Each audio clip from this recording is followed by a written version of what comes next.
gentlemen, welcome to the Toyota Gazoo Racing GT Cup Malaysia.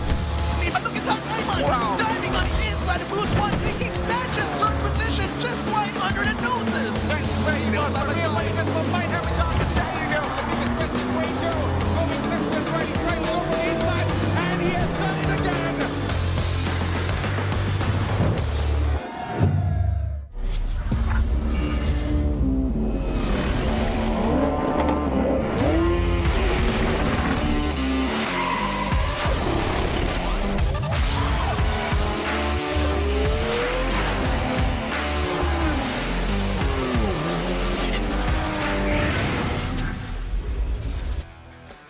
With blood pumping in their veins as they burn up the virtual track. Ladies and gentlemen, that was the highlights of yesterday's semi-final. 20 semi-finalists rocking it up against each other across two groups, and now 5 semi-finalists from each group have made it to the final. This is the moment where champions are made. And ladies and gentlemen, welcome to the grand finals of Toyota Gazoo Racing GT Cup Malaysia 2024. I'm Nazruddin Rahman. An absolute honor to be part of this grand proceedings. Wow, it was an exhilarating race yesterday. For those of you who are watching live here at our venue, Sunway University, or those of you who are watching the live stream, you can see that, wow, there was exhilarating virtual racing all around. And I think the standards have definitely gone up here in this 7th edition of the TGR GT Cup Malaysia 2024. So, of course, today is the grand final for a chance to win 25,000 ringgit, a lion's share of the prize pool of 120,500 ringgit. And of course, we've got some new innovations here in the 7th edition. For the first time ever, we shall be crowning the champion student racer in what we call the GR Tour. Of course, Toyota Gazoo Racing has gone through 8 universities, toured 8 universities across the Klang Valley, choosing 10 student racers, and they will compete here on this stage along with other professional sim racers for their chance to shine in the sun. Also, for the first time ever at the GT Cup Malaysia, we shall be having the team championship, where the teams consist of 2 professional sim racers and 1 student racer, and all of them will be racing. Each race will be important to garner points to win the team championship and bring home an extra 10,000 ringgit. So the heat is on. Let's introduce all of you to our race commentators. Ladies and gentlemen, thank you to our sponsors Toyo Tires, Denso Malaysia, Kinto 1 TCD Asia, Modelista, NK Malaysia's Member Hut, Tech Lab Security, Pentas Flora, Motis Malaysia, Toyota Capital Malaysia, and of course, our venue sponsors, Sunway University. Victor Cax, Matthews Isaac, are you ready for some rubber to be burnt on the virtual track? Let's go, boys.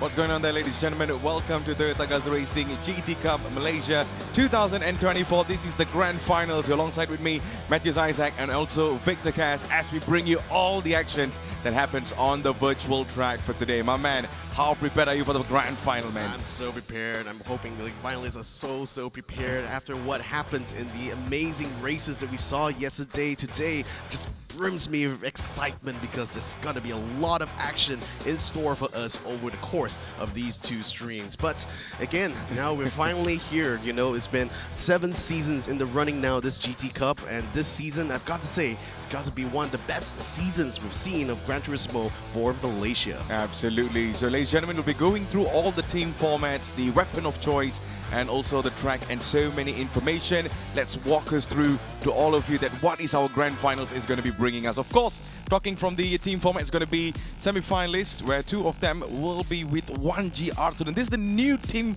formation, Victor. Yeah, this is the new championship that's been introduced in this edition of GT Cup in 2024. So what we've done is we're taking 2 of the semi-finalists and paired them together with one of the GR Tour students. The GR Tour, of course, being the nationwide campus tour that we've done in order to find new Gran Turismo players. This format is going to allow us to bring in teams like T8A Racing, Eva Burger, Eva Pasta, Toyota, and Ross X GSR. These guys are looking, they're going to be mentors basically to the new generation of drivers that are going to be coming in the future. Yes, it's just getting started. The challenge is up and ready for all of this team and also the respected drivers who will be competing in our grand finals today. But that's not only about it, Victor. We also have to go through the rest of the other packs as well, where we're going to find and look through the e-racing development, JSR, FFB, Eva Pisa, and also Rising Line. Nice name, innit? Yeah, I love the names, especially the burger, the pasta, Eva having 3 different teams, you know, coming into this competition. But they're very, very much looking forward to this team championship because it's adding another dimension to this tournament here, you know, because besides fighting for the drivers' championship, they also have this team-based competition as well. They will earn them even more bonus prize money. And on that note, total prize pool of 120,500 ringgit. It's the biggest prize pool we've ever seen in GT Cup history for Malaysia. Yep, so these are the biggest thing that we have ever seen today, and of course all of the racers will be fighting for all of this. But let's have a look on the Drivers' Championship, where there you go, the champion will be bringing home RM 2,500, first runner-up will be bringing home 15,000, and second runner-up will be bringing home RM 12,000 ringgit. On the 4th place, 10,000, 5th place, 8,000, 6th place, 6,000, 7th place, 4,500, 8th place will be bringing home 3,500, 9th 3,000, and last but not least, on the 10th position, you will be bringing home RM 2,500. So money is guaranteed in from P1 to P10, Victor. It's all about how big you want it. Exactly, and on top of that, you know, the winner will also get a chance to represent the Malaysia in the GT Cup Asia Series. Now, this is the new teams championship that we were talking about here. So, in addition to winning the prize money from Drivers' Championship, the teams will also get a chance to fight for a 10,000 ringgit champion prize there if they're the best team overall in terms of points. First runner-up will also stand a chance to take home 8,000 ringgit, and second runner-up gets a chance to take home 6,000 ringgit as well. So just extra money if the whole team itself gets more than enough points in order to earn them the spot. Yes, so that is about the prize pool and stuff. And there you go for the GR students as well. They will be bringing home RM 2,500 as a champion. But for the first runner-up, 1,500.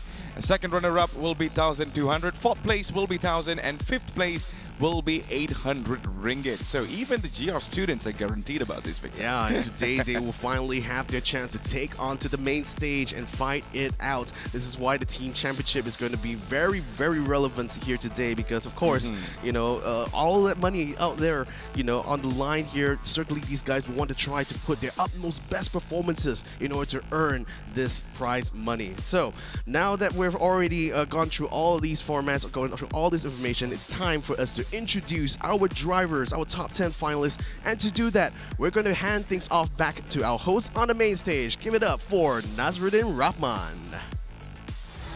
Thank you, Victor. Thank you, Mr. Isaac. And now it's time for us to introduce our 10 finalists here on this stage.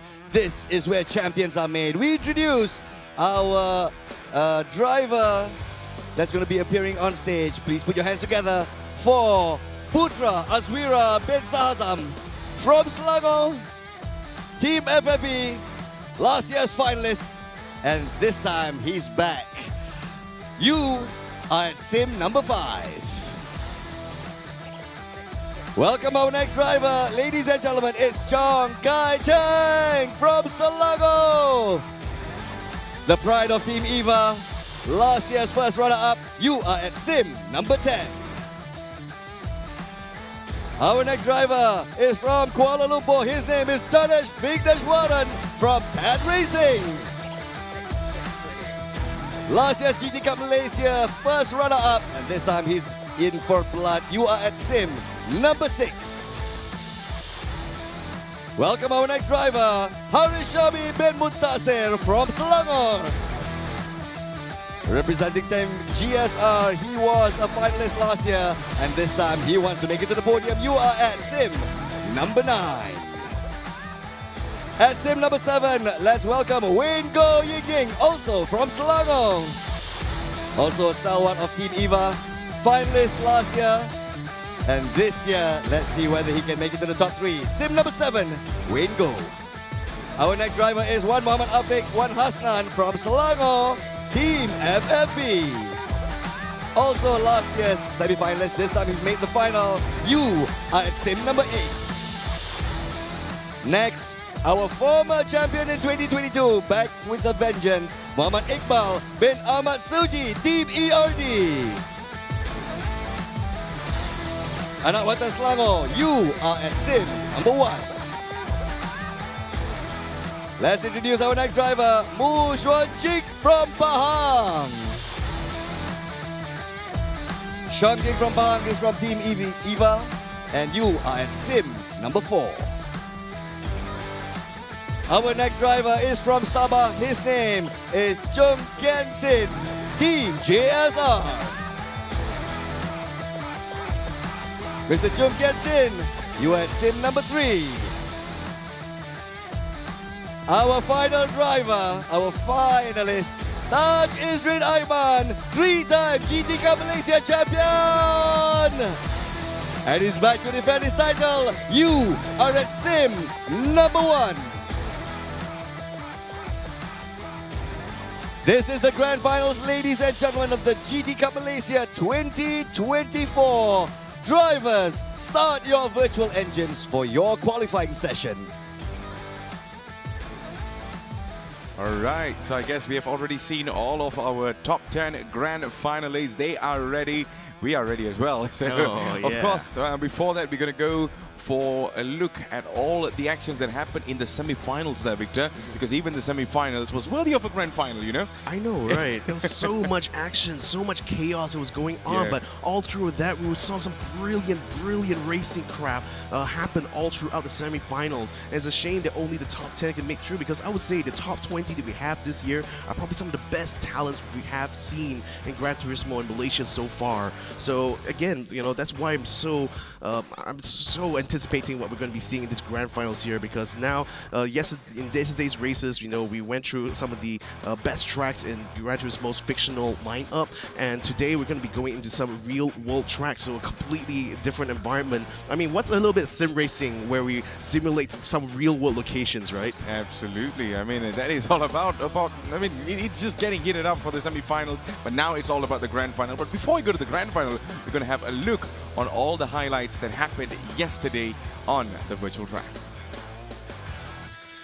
And there we go. So we started things off with our Group A races, where Taj Aiman was certainly one of the biggest targets, being the 3-time winner of the GT Cup, and certainly has faced a lot more challenges this year, no doubt by this man right here, Chong Kai Chang, who has really come through in this year to become the front runner in the current Drivers' Championship. We've also seen some brilliant performances all around, 3-way battles going on here. Even though some drivers in the semifinals couldn't make it to the grand finals, they were still racing their absolute hearts out here. By the time all was said and done, though, looks like this year we may have a potential of a brand new champion here, or we could be seeing some of our previous champions actually try to make a comeback in the grand finals this time around to regain their title. Absolutely. I think we really saw lots of wonderful actions by Danish Wigneshwaran yesterday. He pulled up some stunner performance. The showman is running the show there, Victor. But this is the grand final. It is going to be even huge. There's going to be lots of other names as well that we can really look forward to. And there you go. This is the grand finalist and the top 10 grand finalists, to be much more specific. So on the first order there, we can see Muhammad Iqbal Suji from E-Racing Development, Taj Izrin Aiman from Dat Racing, Chung Kain Sen from JSR, and we also see Mu Xuan Jing on Eva Pizza, Putra Azwira on FFB, Danish Wigneshwaran on Dat Racing, Go Yang on Eva Burger, and one Muhammad Afik on FFB, Hari Shami on ROS X GSR, and last but not least, is going to be Chong Kai Chang on Eva Burger. So these are your grand finalists that will be battling for the title this season, Victor. Yeah, it's going to be an amazing battle here. I mean, with the increased prize pool, with the increased competition, the progression we're seeing from the drivers year after year has been nothing but breathtaking. You know? Especially with the action that we've seen from yesterday. Today is going to be setting a lot of expectations, I think, from not just ourselves, but even you viewers at home, which, by the way, you know, it's also a good idea for you guys to even drop by to see the event live over here. It's a free entry, you know, in Sunway University for anyone to come by and join us at the GT Cup Malaysia main stage. Yes. I mean, it's pretty much open, so we are here. Hope you guys can also join us over here and watch it live with us. But my man, what a tournament we're having right here. We're in for a real treat now today. I mean, over the course of these two streams, I cannot predict what is going to happen. The only thing I know is exactly what the driver championship standings are, but then where we go from here can be all up in the air. Here's the race format. We're going to be running for the grand finals, a 5-minute qualifying session to determine the starting position for this first race. They will also have a chance to get some points here, only for the top 3 qualifiers here. 3 points for first, 2 points for second, and only a single point for third. But then, in a tight drivers championship, every single point counts. And speaking of points, the 15-minute sprint race is where the bulk of the points will be earned for this race. 25 points for first place, 18 for second, and 15 points for third. So you have a much bigger weightage for whoever takes the first place compared to getting on the podium, but still, those are very valuable points. 4th place gets 12 points, 5th place gets 10, 6th place gets 8, it's still 2 points, but all the way down to 9 and 10, where it's only 2 points and 1 point. So in terms of the race format itself, tire wear and fuel consumptions are going to be balloted. There is a balance performance set on in this turn off and tuning. There is still a minimum 1 pit stop that drivers will have to do anytime during the race here, where they have to use different compounds during the race. Certainly. So that is for race 1, and let's have a look on race 2, where they will be going into another stage, especially over here, where it's going to be 25 minutes there, Victor, and it's going to be on a little bit more difficult before we go into another one. Yeah, of course. Especially because of the reverse grid order. So we take the finishing order of the first race, turn it completely on its head, and this time the people who are the fastest in race 1 are going to have to fight their way through the traffic there if they want to actually get the 25 points that are still given for first place. And just like before, tire wear, fuel consumption, still the same as race number 1. Bounce performance, also the same. You also have to do a single pit stop, but with 25 minutes being run here, it's much longer, so I think strategy will play a much bigger role here in race 2. Yeah, so that is the race format for race 2, and of course you would love to know which track that we're going to go through. It is going to be the legendary Monza, Victor. Talk us through on this track. The Temple of Speed. Millions of race fans around the world congregate to this place here because it is literally the fastest, one of the fastest racetracks in the world. A real-world location this time around with 11 turns, but the highlight to me is just the absolute breakneck speed you can achieve on this 5.7 kilometer tarmac circuit. So it is, again, based on a real-world location. Gran Turismo has done a very good job to recreate Monza as it is in real life here, and it's a perfect battleground here to start off our grand finals. Well, what a start in it. The start is going to be Monza. I'm really excited to know what is coming up next as well there, Victor. But there you go. This is the track for today.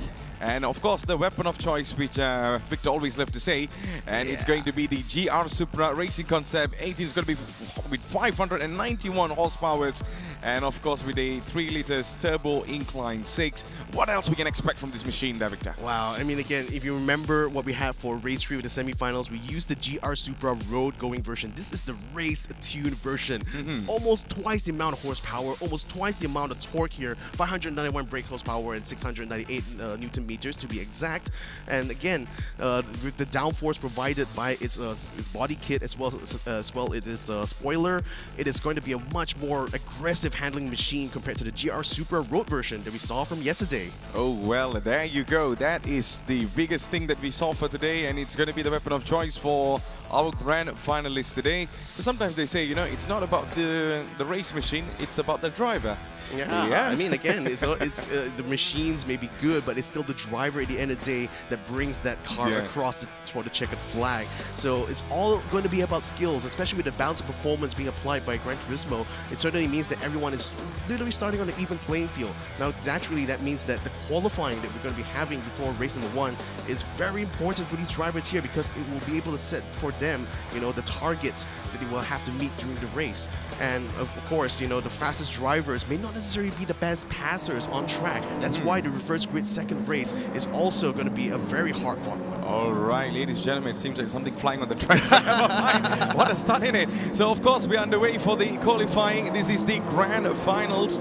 And if you're watching this, welcome to Toyota Gazoo Racing GT Cup Malaysia 2024. We are coming near and near to find out who's going to be the the champion for this season. But before that, we are going to go through a little bit over here to find out their timings and stuff so we can see where they're going to start this time. So Victor, we have the top 10 fastest races on the entire campaign, of course, and I just can't wait to see who is going to be even faster over here.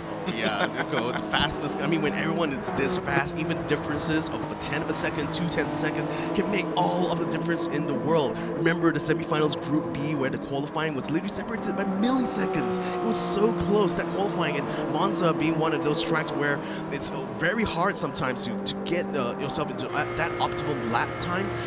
It's going to be a very hard fought one. You can see the amount of traffic out here on track. I mean, having seen real world races in Monza, this is literally like the most Monza thing you can imagine, right? The most Monza thing, eh? Yeah, and of course, you know, in Gran Turismo as well, you know, when it comes to the race start here, turns 1 and 2 can be really brutal because everyone's so bunched up together. It's such a slow and tight corner that you're just basically struggling to try to find any space at all. But as we see our first of the front runners now complete their out lap, we're about to see some flying laps up on the board here. Yeah, so we had to find out who's going to be the most fastest. Of course, yesterday we saw Wayne Go was really showing us some potential in terms of speed. We also have Danish Wigneshwaran who can show us standards over here, but we also have Taj Isri Naiman, 3-time champion in this entire campaign, of course. So I just can't wait to find out who's going to be clocking much more faster than the rest of the entire pack there, Victor. Yeah, so while we were on board with Danish, this would be a good chance to kind of talk through a little bit. So we saw him go through turns 1 and 2. Now he's on Curva Grande, one of the fastest corners here in Monza, where it's just a very shallow right-hand turn. They hit the brake immediately for the first of the Roger chicanes. This one, unlike turns 1 and 2, is a lot less sharper, so you have to take a very fast line through here. Now you get to the back end of Monza, the top of the sock, as I like to think about when it comes to the Monza place, but it's also two very fast back-to-back turns, with the second turn being a little bit sharper. As you can see Danish step on the brakes a little bit so he can get the correct entry speed to now come through. And now we're going to be passing by underneath one of the historical elements of this track here, the oval that used to be part of the original circuit. Now it's just a tunnel for all these drivers to speed their way through. And then now we get to the Ascari chicanes here, very fast one. And again, you have to be absolutely on point with the balance of your car through these chicanes, because a mistake can easily send you close, a little bit too close to the wall than you would like to. Now we're coming out to the back straight here, and in front is the most iconic corner in all of Monza, the Parabolica. Yeah. So here it's all about getting the correct slow entry, but immediately once you get past the apex, it's going to be pedal to the metal, and you have to get yourself in the right position to maximize your acceleration as you get onto the main straight. Yeah. So now Danish Wigneshwaran is on his way to the front of the line here. He's going to be the first one to set a time here, and let's see if anyone else is going to be able to challenge that so far. One of falls behind him, only about half a second behind, so not quite close enough. We still have a few more runners on their way to make their way through. One of them is going to be Taj Ayman, who actually started off a little bit later in this outlap here, so he's going to have plenty of time to have a view of what the lap times of everyone else is in front of him before he goes ahead and sets his own. Absolutely, so something that we have always seen that he Iqbal Suji, Victor, has got a much more better timing than Danish Wigneshwaran this time. He clocked about 1.46.488. Is there anyone else who can beat that timing? We can see Taj Isri Naiman is coming across now. And does it? No, it's only fifth fastest just now before getting overtaken by our current driver championship leader, Chong Kai Chang. So that is going to be a very hard fought midsection of the grand finalists, I think, in race number 1. But Iqbal Suji, 6 milliseconds faster than Danish Wigneshwaran, but those 6 milliseconds is enough for him to hold that provisional pole. Now there's still a little bit of time left in his qualifying. I think he will still try to go for another lap here. This time around, the balance for the tires is a lot less aggressive compared to yesterday. In fact, I believe it's only about 15x, I think, for the first race. If I could just check my notes over here. Sorry, it's only 4x. Four times. So tire wear is going to be a lot less aggressive this time around. I think most of the drivers want to stay on the soft tires as much as they can, but they could potentially extend the performance that the soft tires can bring much longer than they were able to do during the semifinals. Well, it's going to be a whole different tire management for the rest of the races today. So Iqbal Suji, so far, he's the fastest man on the track, and he seems like he has a plan today there, Victor. Let's hope for some surprises today. Oh, surprises for sure. Because again, when you talk about drivers who are almost an equivalent plane when it comes to skill level. It's about the differences that each of these drivers bring to the table that will make the biggest difference of all when it comes to the racing here. Now, Iqbal Suji has always been very fast, very consistent when it comes to qualifying.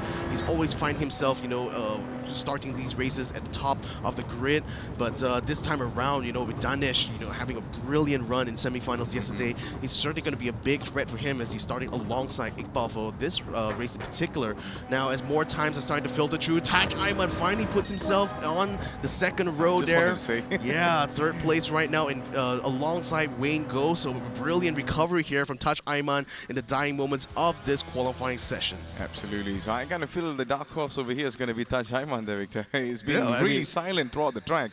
And but nevertheless, we have the top 10 fastest drivers in the grand finals. All of them are really well experienced and also been a champion in different competitions as well. So it is down to 10 of them to show their very best in our grand final today.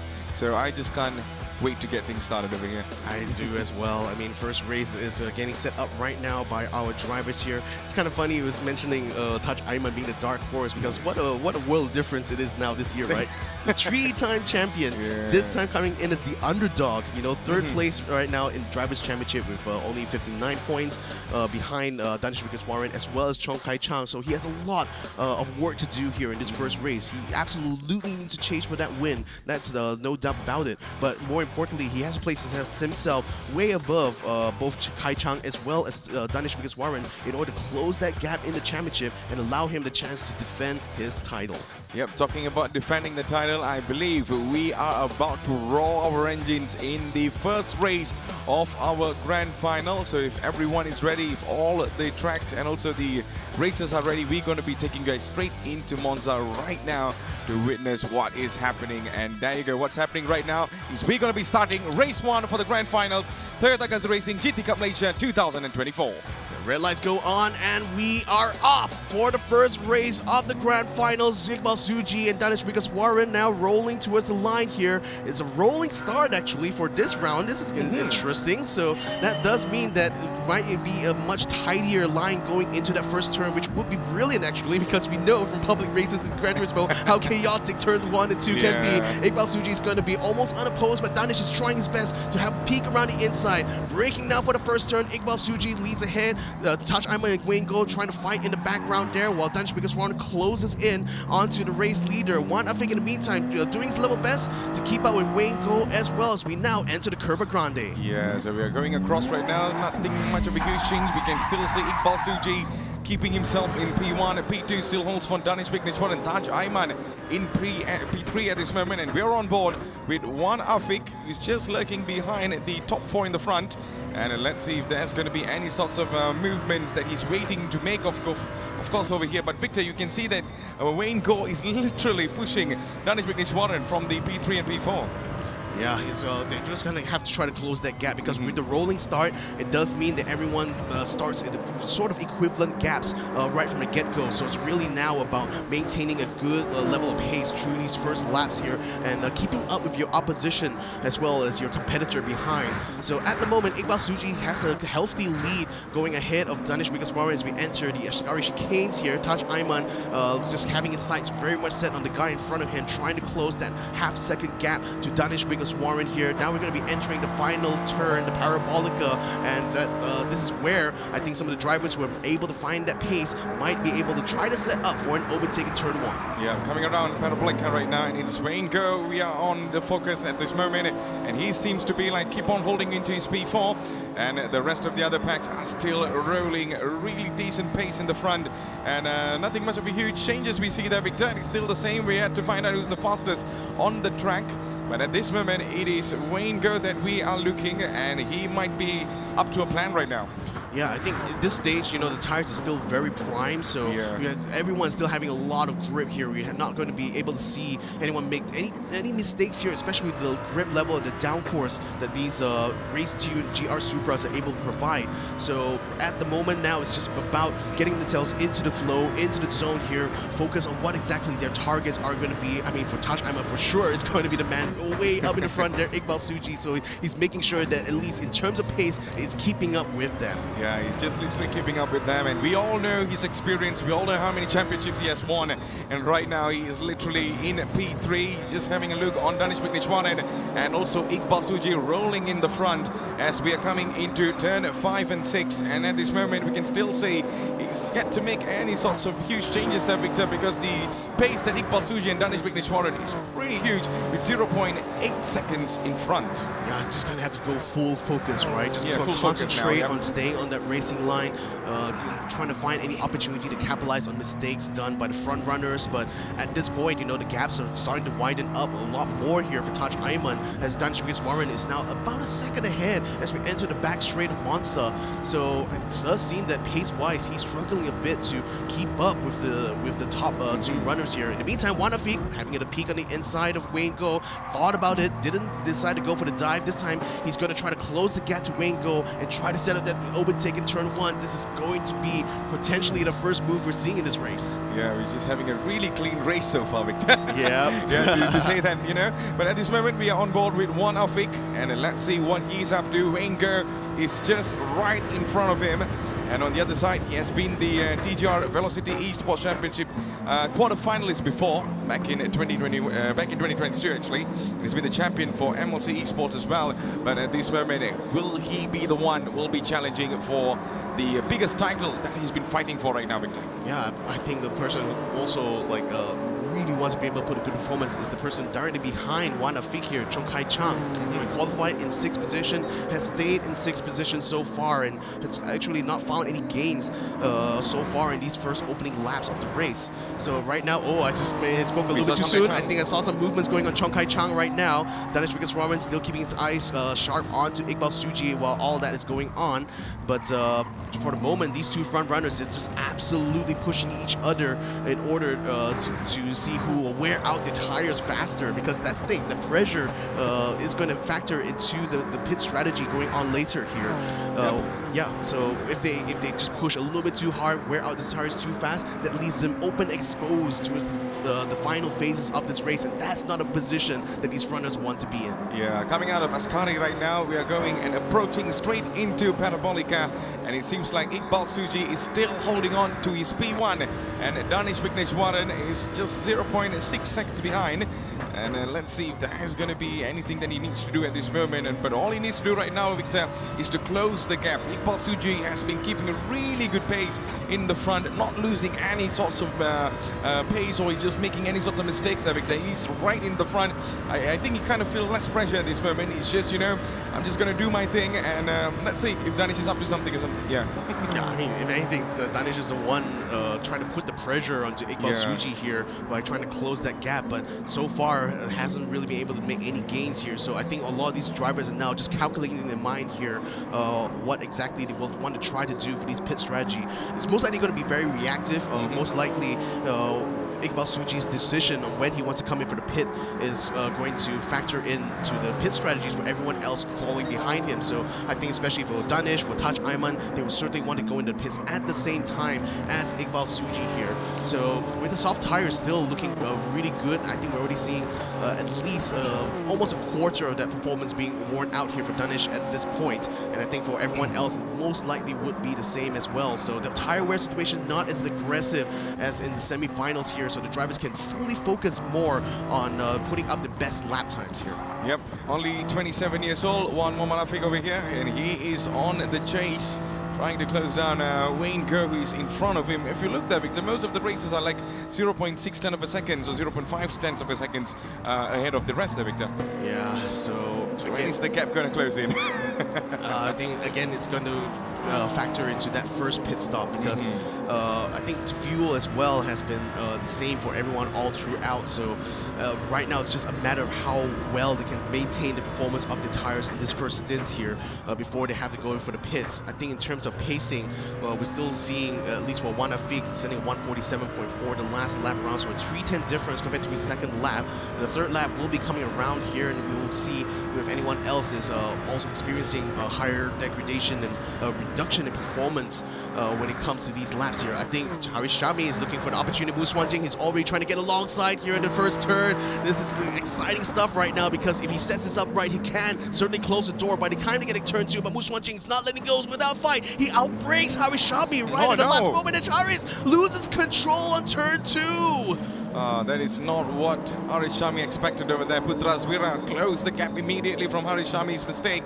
And right now there's going to be a change of battles. But talking about battles, we can still see one Afik chasing Wayne Go in the front. Kai Chang following up slowly at the back. And we all know Kai Chang has been a talk of the town yesterday there, Victor. So this man is just running his show at this moment, being in the top 5. But let's see, maybe after the pit stop there's going to be huge changes and also much more battles that we can expect. But at this moment, they're all in the same line, all in the same position, and not making much of aggressive movements that we expect them. Everyone's just so focused right now. Just super focused. They just really want to just massage those tires, as I love to say it all the time. But literally, you have to do that for this race here. I mean, this is a very long early phase, and I think the pit stops can be really late. I mean, we're already at 8.5 minutes into this race now, and everyone still has tires and still has lap times. I mean, Chong Kai Chang's just set another 146.9. It's not the fastest lap here. Iqbal Suji has that at 146.6, but the lighter fuel load is also starting to become a factor here, because as the cars get lighter, they're starting to get faster and faster, and those who are extremely good, like Chong Kai Chang at maintaining tires, they're starting to close the gap now. He's really all over the back of one Afik here,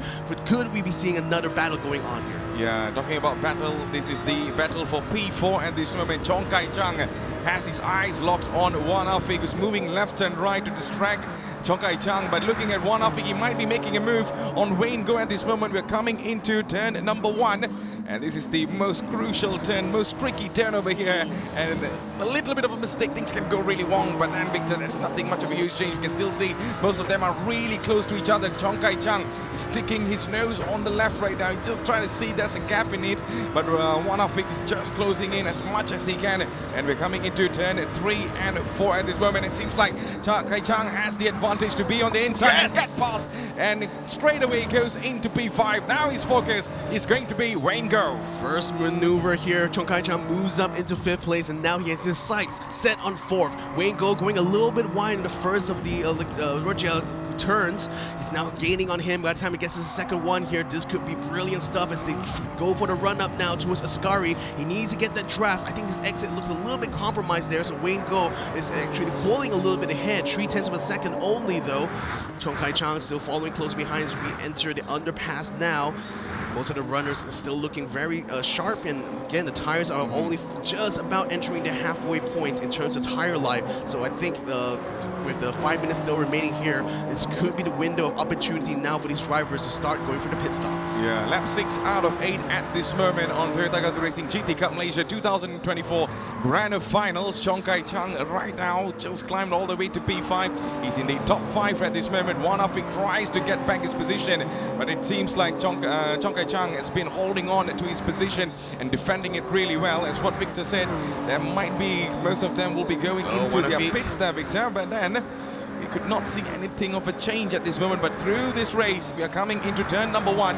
Let's see if one Afik might be making a move, and he's not going to make the move there, Victor. You can see Chang closing on it. Wayne Go actually slowed down a little bit more there, but then that's actually compromised Chong Kai Chang a bit, because one Afik is now going to try to run up on him in the Curva Grande. Didn't quite find the speed though on the exit, so Chong Kai Chang regains his 5th position handily and closes the door on one Afik. So still a 3-way battle going on for 4th place, but Chong Kai Chang, though, he wants to minimize whatever damage for his championship is coming here. But he goes for the peak on the inside there. Wayne Go compromised, gets on the shortest curb, and Chong Kai Chang moves up into 4th place. Brilliant maneuvers here from the championship leader. Well, I told you he's the talk of the town, that Chong Kai Chang right now is into P4. The man has been showing a really good potential so far. Only 30 years old from Slanger, from Everberger's team, and he's just showing lots of action throughout this race. And there you go, one Afik from P4 all the way to P6 at this moment, and he's now putting his eyes on Wayne Go, who's literally one as we're coming into the next turn. It's going to be really crucial for Wayne Go to defend this, but on the outside, one of it might not have the advantage. And we see Wayne Go closing in that gap as well and not letting him get past in front. Yeah, Wayne having to brake very late and hard. I wonder if this entire performance is dropping off very fast here, because he's already lost quite a bit of pace early on, being chased by Wanafik and Chong Kai-chan. Now that Chong Kai-chan has actually gone free of him, look at how far ahead he's already gone. So certainly he's just being held up a bit by both of these drivers now who are battling for P5. But Kai-chan is certainly trying to close the gap now to Touch Ayman, who's way ahead of everyone else here at this moment. Wanafik in the meantime though, still trying to get the draft. Wayne just trying to shake him off, preventing him from getting the slipstream, but to no avail. I think one is closing in ever so slightly. Now he dives into the outside of turn 1, trying to make the setup in turn 2. Didn't quite get that in the get-go. Now it's going to be an exit here. He's going to try to make the move in the future chicane coming up after Curto Grande. Yep, we are going straight into turn number 2 now. Wanafik is still chasing, still pushing, putting the pressure on Wayne Go. He's just having a look on the outside at this moment. But then Wayne Go is literally pushing him out of the track. And it seems like there's a little bit of a bumpy move there.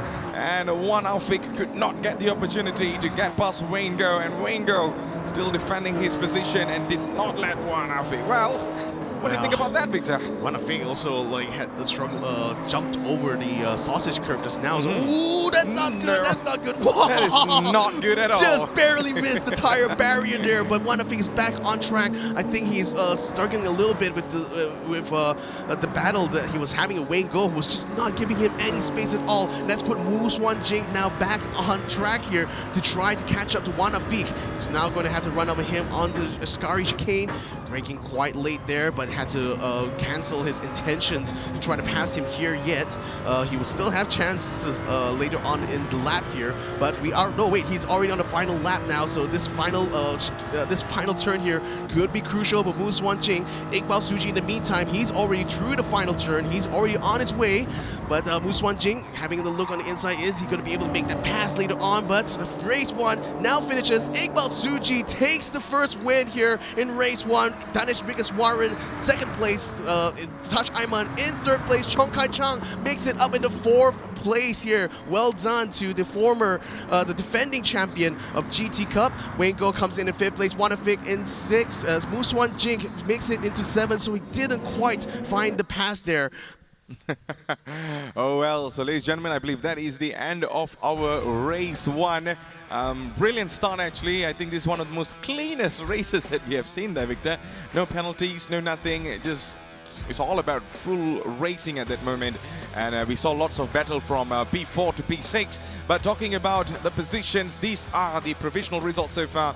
So P1 falls for Iqbal Suji, P2 for Danish Warren, P3 for Taj Isrin Ayman, and P4 for Chong Kai-chan, P5 for Wayne Go. What about the rest, Victor? Yeah, Wanafik takes 6th place there. He was under challenge from Mooswan Jing before during the closing moments of that final lap, but Mooswan Jing could only settle for 7th place.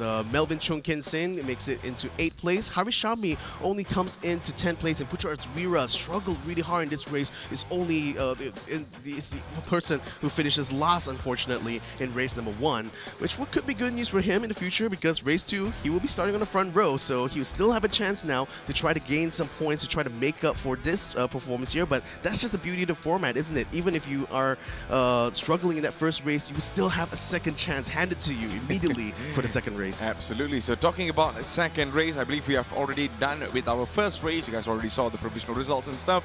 But Victor, what are your expectations on race 2? Yeah, I wonder what the starting format is going to be this time, because we did a rolling start actually for the first race, which is a little bit unusual, but nevertheless that allowed the race to be a lot more cleaner, as you say, this time around. But I think for the second race, we most likely will be seeing more or less the same, because in terms of the tire wear and stuff, I think we're not going to be seeing too much deviation. It's now just a matter of how well focused these drivers can stay. Absolutely. So I believe we are done with our first race, but of course we want to know the thoughts and also what is running on the drivers' heads at this moment. So Nas will be doing that. Nas will be melding these races. So Nas, over to you for the interviews. Thank you, Victor. Thank you, Matt. Yes, you wanted the thoughts of our number one racer for the very first race right here, Iqbal Suji. I think you've got a lot of pent-up. You missed the competition last year, and this year I think he's been telling me he hasn't been practicing. Here we are at the Temple of Speed, and I think he ran a pretty consistent race. Is this one of your more stronger tracks? To be honest, Monza isn't really the top of my favorite tracks, but you know, since it's already been announced that this is the track to be raced on for the final, so even ever since day one of it's been announced, it's all about practice, getting the times in, and keep improving, and at some places draw inspiration from other races. I want to get an insight into what goes on inside a driver's head, yeah? When you get your brief, fuel, tires, so on and so forth, track, do you actually go, this is my track, I'm going to win this one, or this track, maybe I'm going to try third, fourth placing. So how do you go about it? It's all about, again, knowledge. So you need to know a lot of variables. Some of the more important ones is the racers you're competing against, your personal preference for the track, whether you can be quick or not, and a whole lot of factors. So even throughout the race, even though there are some things that might seem okay, that is the pace they are going, but you know, you yourself are also a big factor in terms of not also times, but also mentally, whether you can keep yourself composed or not. I like this kind of mentality coming from a driver. It doesn't matter what track, it doesn't matter what car. I've done my very best during practice, and now I'm just going to give my best. Is that right? Yeah, it's all about just executing on the track. Executing on the track. Now we're going to go someone. Thank you so much, Iqbal. So that's one race in the bag. We got 2 more races to go. Congratulations to our race winner. But now let's speak to our 3-time champion who somehow at Monza wasn't as consistent as I thought he'd be. Now that's my personal opinion. Taj, let's ask you, what happened out there on track? Just now saya kena keep up my consistent every lap sebab lap by lap saya tengok Danish dengan Iqbal very close together, but I can't close up the lap by lap. So I think I need to be more practice in Consistency, ya. Tapi Monza ni dah berapa kali race? Come on lah, nak consistent apa? Was it the physics? Was it the strategy? I think the strategy is from the race 1 is to be more consistent in the race, and from the race 1 there's no strategy. It's just you have to be more aggressive and more eager to get overtake for the lead. Especially for race 1 lah kan. So for race 2, reverse grid. And of course, the positions are reversed as well. And with everyone performing quite crazily this season. I mean, we look at even the battle between Wingo and I forgot the driver, but there was like even towards the very Wanafik. That's 5th and 6th place, and it was so sengit. So, do you think you can you have what it takes to move back to the front of the grid? I think from the back and in front, they run the strategy by themselves. And I think from this physics, even though you go fast, I think you won't get fast. Do you mean you get on front? But I think from this strategy, you have to play the strategy in the Dia dah berkelabar dah tu, dia tak tahu apa nak cakap dah tu. He's already thinking about race 2, I think. It's alright. We're going to give you some time to sort of collect yourself. And ladies and gentlemen, let's take a look at the race highlights of race 1 here at this grand finals. Over to you, race commentators. All right, I believe we got the thoughts and insights from the races from race 1. But Victor, talk us through on our race 1 in the grand finals. It's a really decent start, very clean start. But the turn of events over there, yeah, we kind of a lot of problems. Yeah, we missed that out actually during the race. Chun Ken Singh getting spun out. No wonder he had ended up in last place early on. It was quite far off from the rest of the grid. It's kind of impressive actually. They managed to recover back to 8th though, because that's where he finished in the actual race. This is one of the first moves we saw Harishami trying to make that move, but completely missing the mark in the second part of the chicane there. And this was where a lot more action is being focused on. The championship leader, Chong Kai-chang, being able to make up 2 places in what I can describe as a really tough race on everyone here, because, you know, there wasn't really a lot of differential between these guys, and it was just more about, you know, avoiding mistakes, just like how Juan Afik avoided that wall just now. I mean, brilliant recovery there. Iqbal Suji, Danish Wickeswara, and Taj Ayman, of course, finished on the top step, so they certainly will earn a lot of points in this race here. But I think the takeaway from me is that this is now more a test of the driver's mental fortitude here, because you can hear from Taj Ayman's own interview, you know, he was struggling to even, you know, stay that consistent on this race here, because if you lose that consistency, you can see the gap widen and widen and widen. So right now, in terms of the championship gaps, though, it could be interesting to see how Iqbal Suji's 28 points now will factor into this driver championship, as he's now 8 points clear of Danish Wickeswara. He is definitely having more than twice the amount of points as Chong Kai-chang right now. So I predict it would be some massive movements later on in the championship, but we still have a second race reverse grid to go here, Matthew. Yep, so these are your final results for the race number 1 in our grand finals. So we've already seen the gap now, Victor. Now it's all our entire focus going to be on race 2 now. Yeah, focus on race 2 for sure. But with all that said and done, you know, with the low tire wear situation here, I think like it's going to be endurance. It's mental endurance, I think, that these drivers will have to contend with for this opening part, the grand finals. And this, you know, could potentially wear them down by the time they get to the third race here, because that third race is also going to be just as long, and drivers will certainly have to kind of temper their frustrations, you know, with not being able to make that much gains and losing that consistency in these first races. So I mean, I wonder how this is going to shape things up later on as this championship continues to progress. Well, talking about the race 2, I believe we are about to start our race 2 in the grand final. Toyota Racing GT Cup Malaysia 2024. Here we go.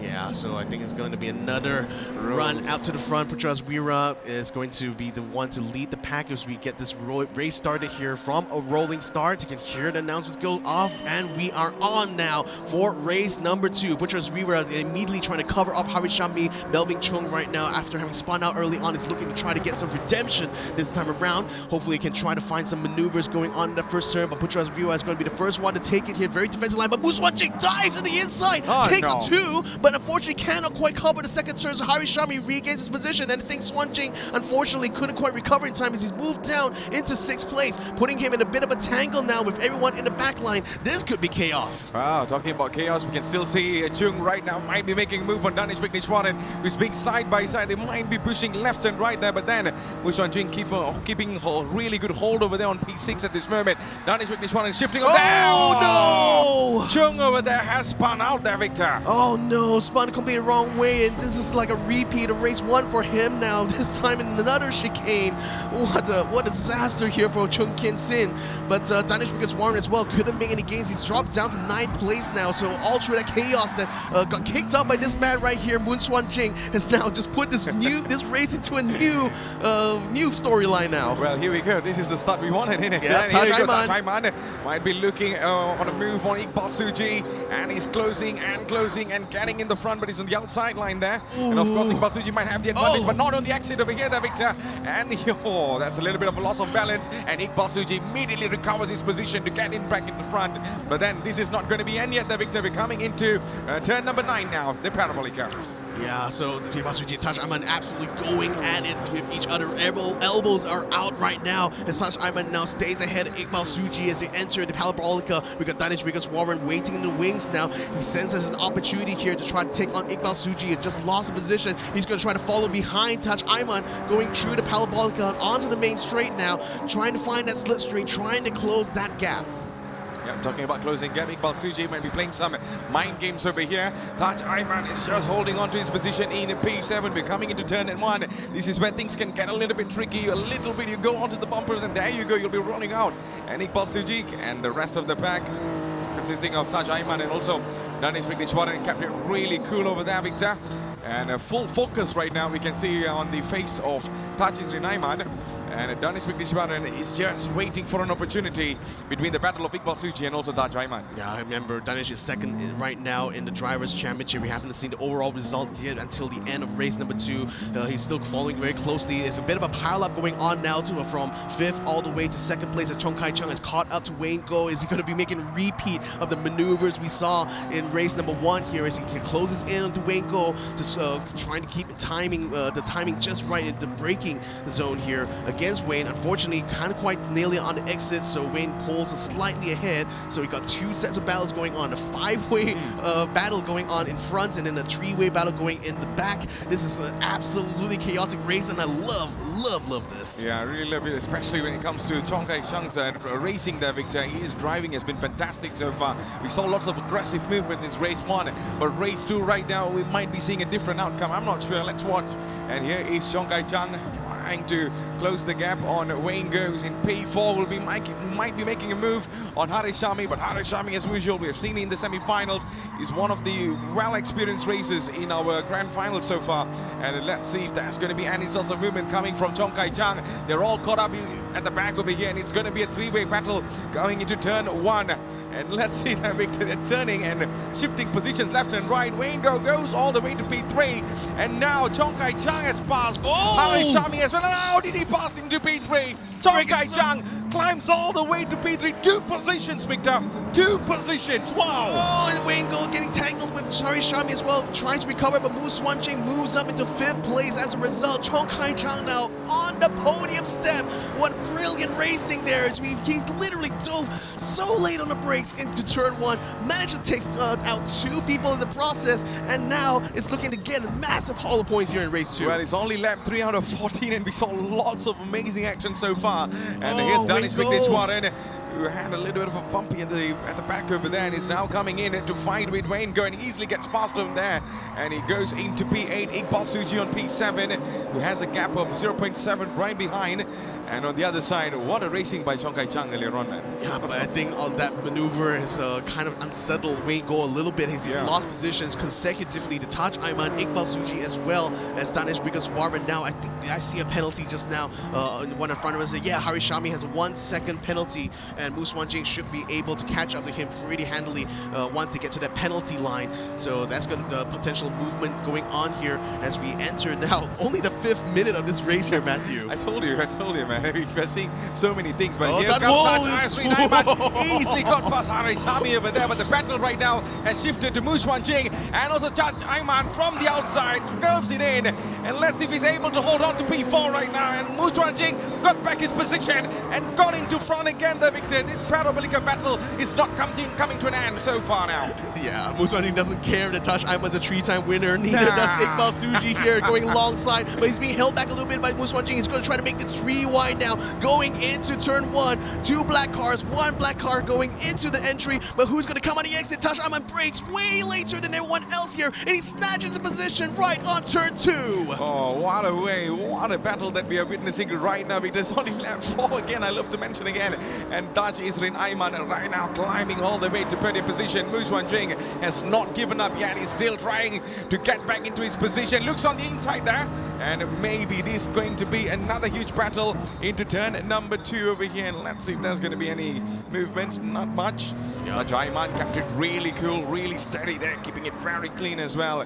And the rest, you can still see Putra Azmira holding on to P1, but the battle at the back over here, Victor. Wayne Goh up against Harishami. Yeah, Harishami is overtaking Wayne Goh, so his troubles have just continued to pile one or after another here. He's watching positions slip away, points slip away through his fingers right now.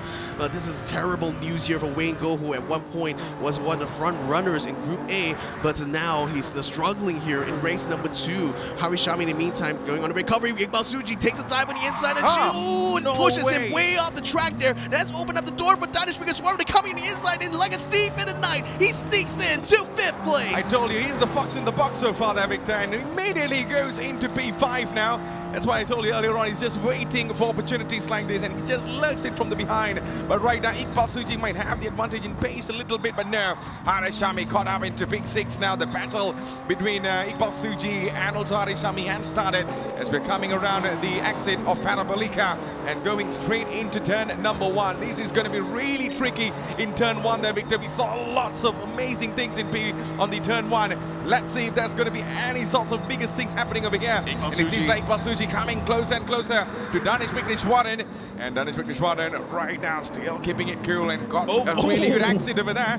And there you go. He's holding on to his position well. Yeah, there was a slight tap in the back there. Iqbal Suji almost ping-ponged him directly into Danish Vigneshwaran, but fortunately, no damage done, it seems like, on all 3 of these drivers here. So still maintaining their position so far. Danish Vigneshwaran, brilliant defense he's put up so far. Iqbal Suji was gaining on him on the slipstream on the main straight just now, and he's gaining on him into this chicane, braking as late as he can now to close that gap to Danish Vigneshwaran. He wants to regain that 5th position that was stolen quite literally under him as he was trying to fight against Harishami. Oh, well, I mean, a thief in the noonday, you're trying to say.